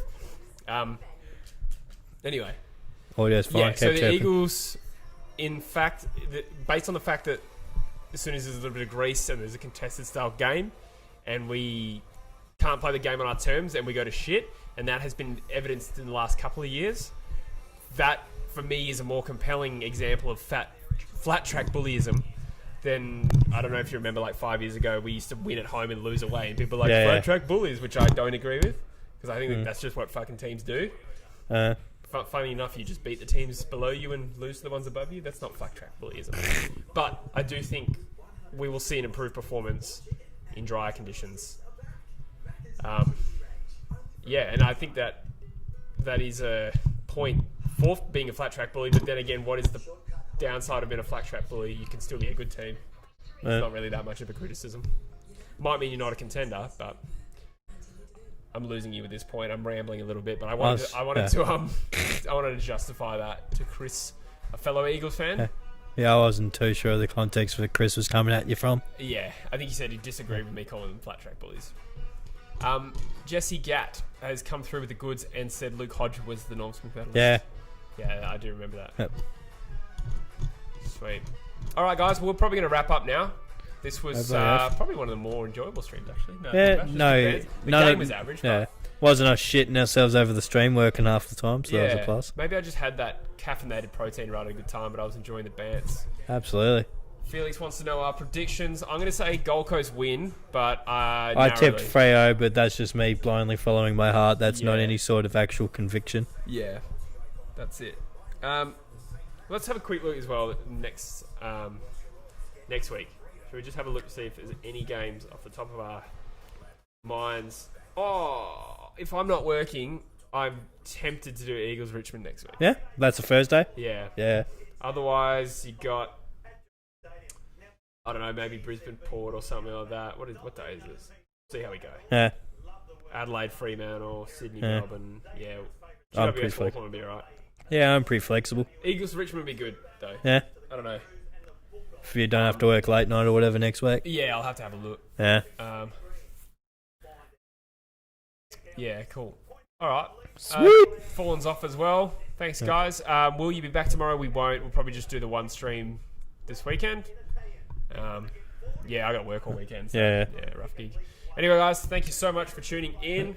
We will see you in the next one. I'll be doing my weekly vids and stuff like that. And I'm sure there's fucking videos I've made months ago that I've forgotten about scheduled to release. Whole bunch of Evo coming. That's it. Oh yeah, God. Until July 29th. That is literally the last Evo game. Damn, son. Yeah. Sweet. All right, guys. Thank you for tuning in. We'll see you in the next video. Cheers.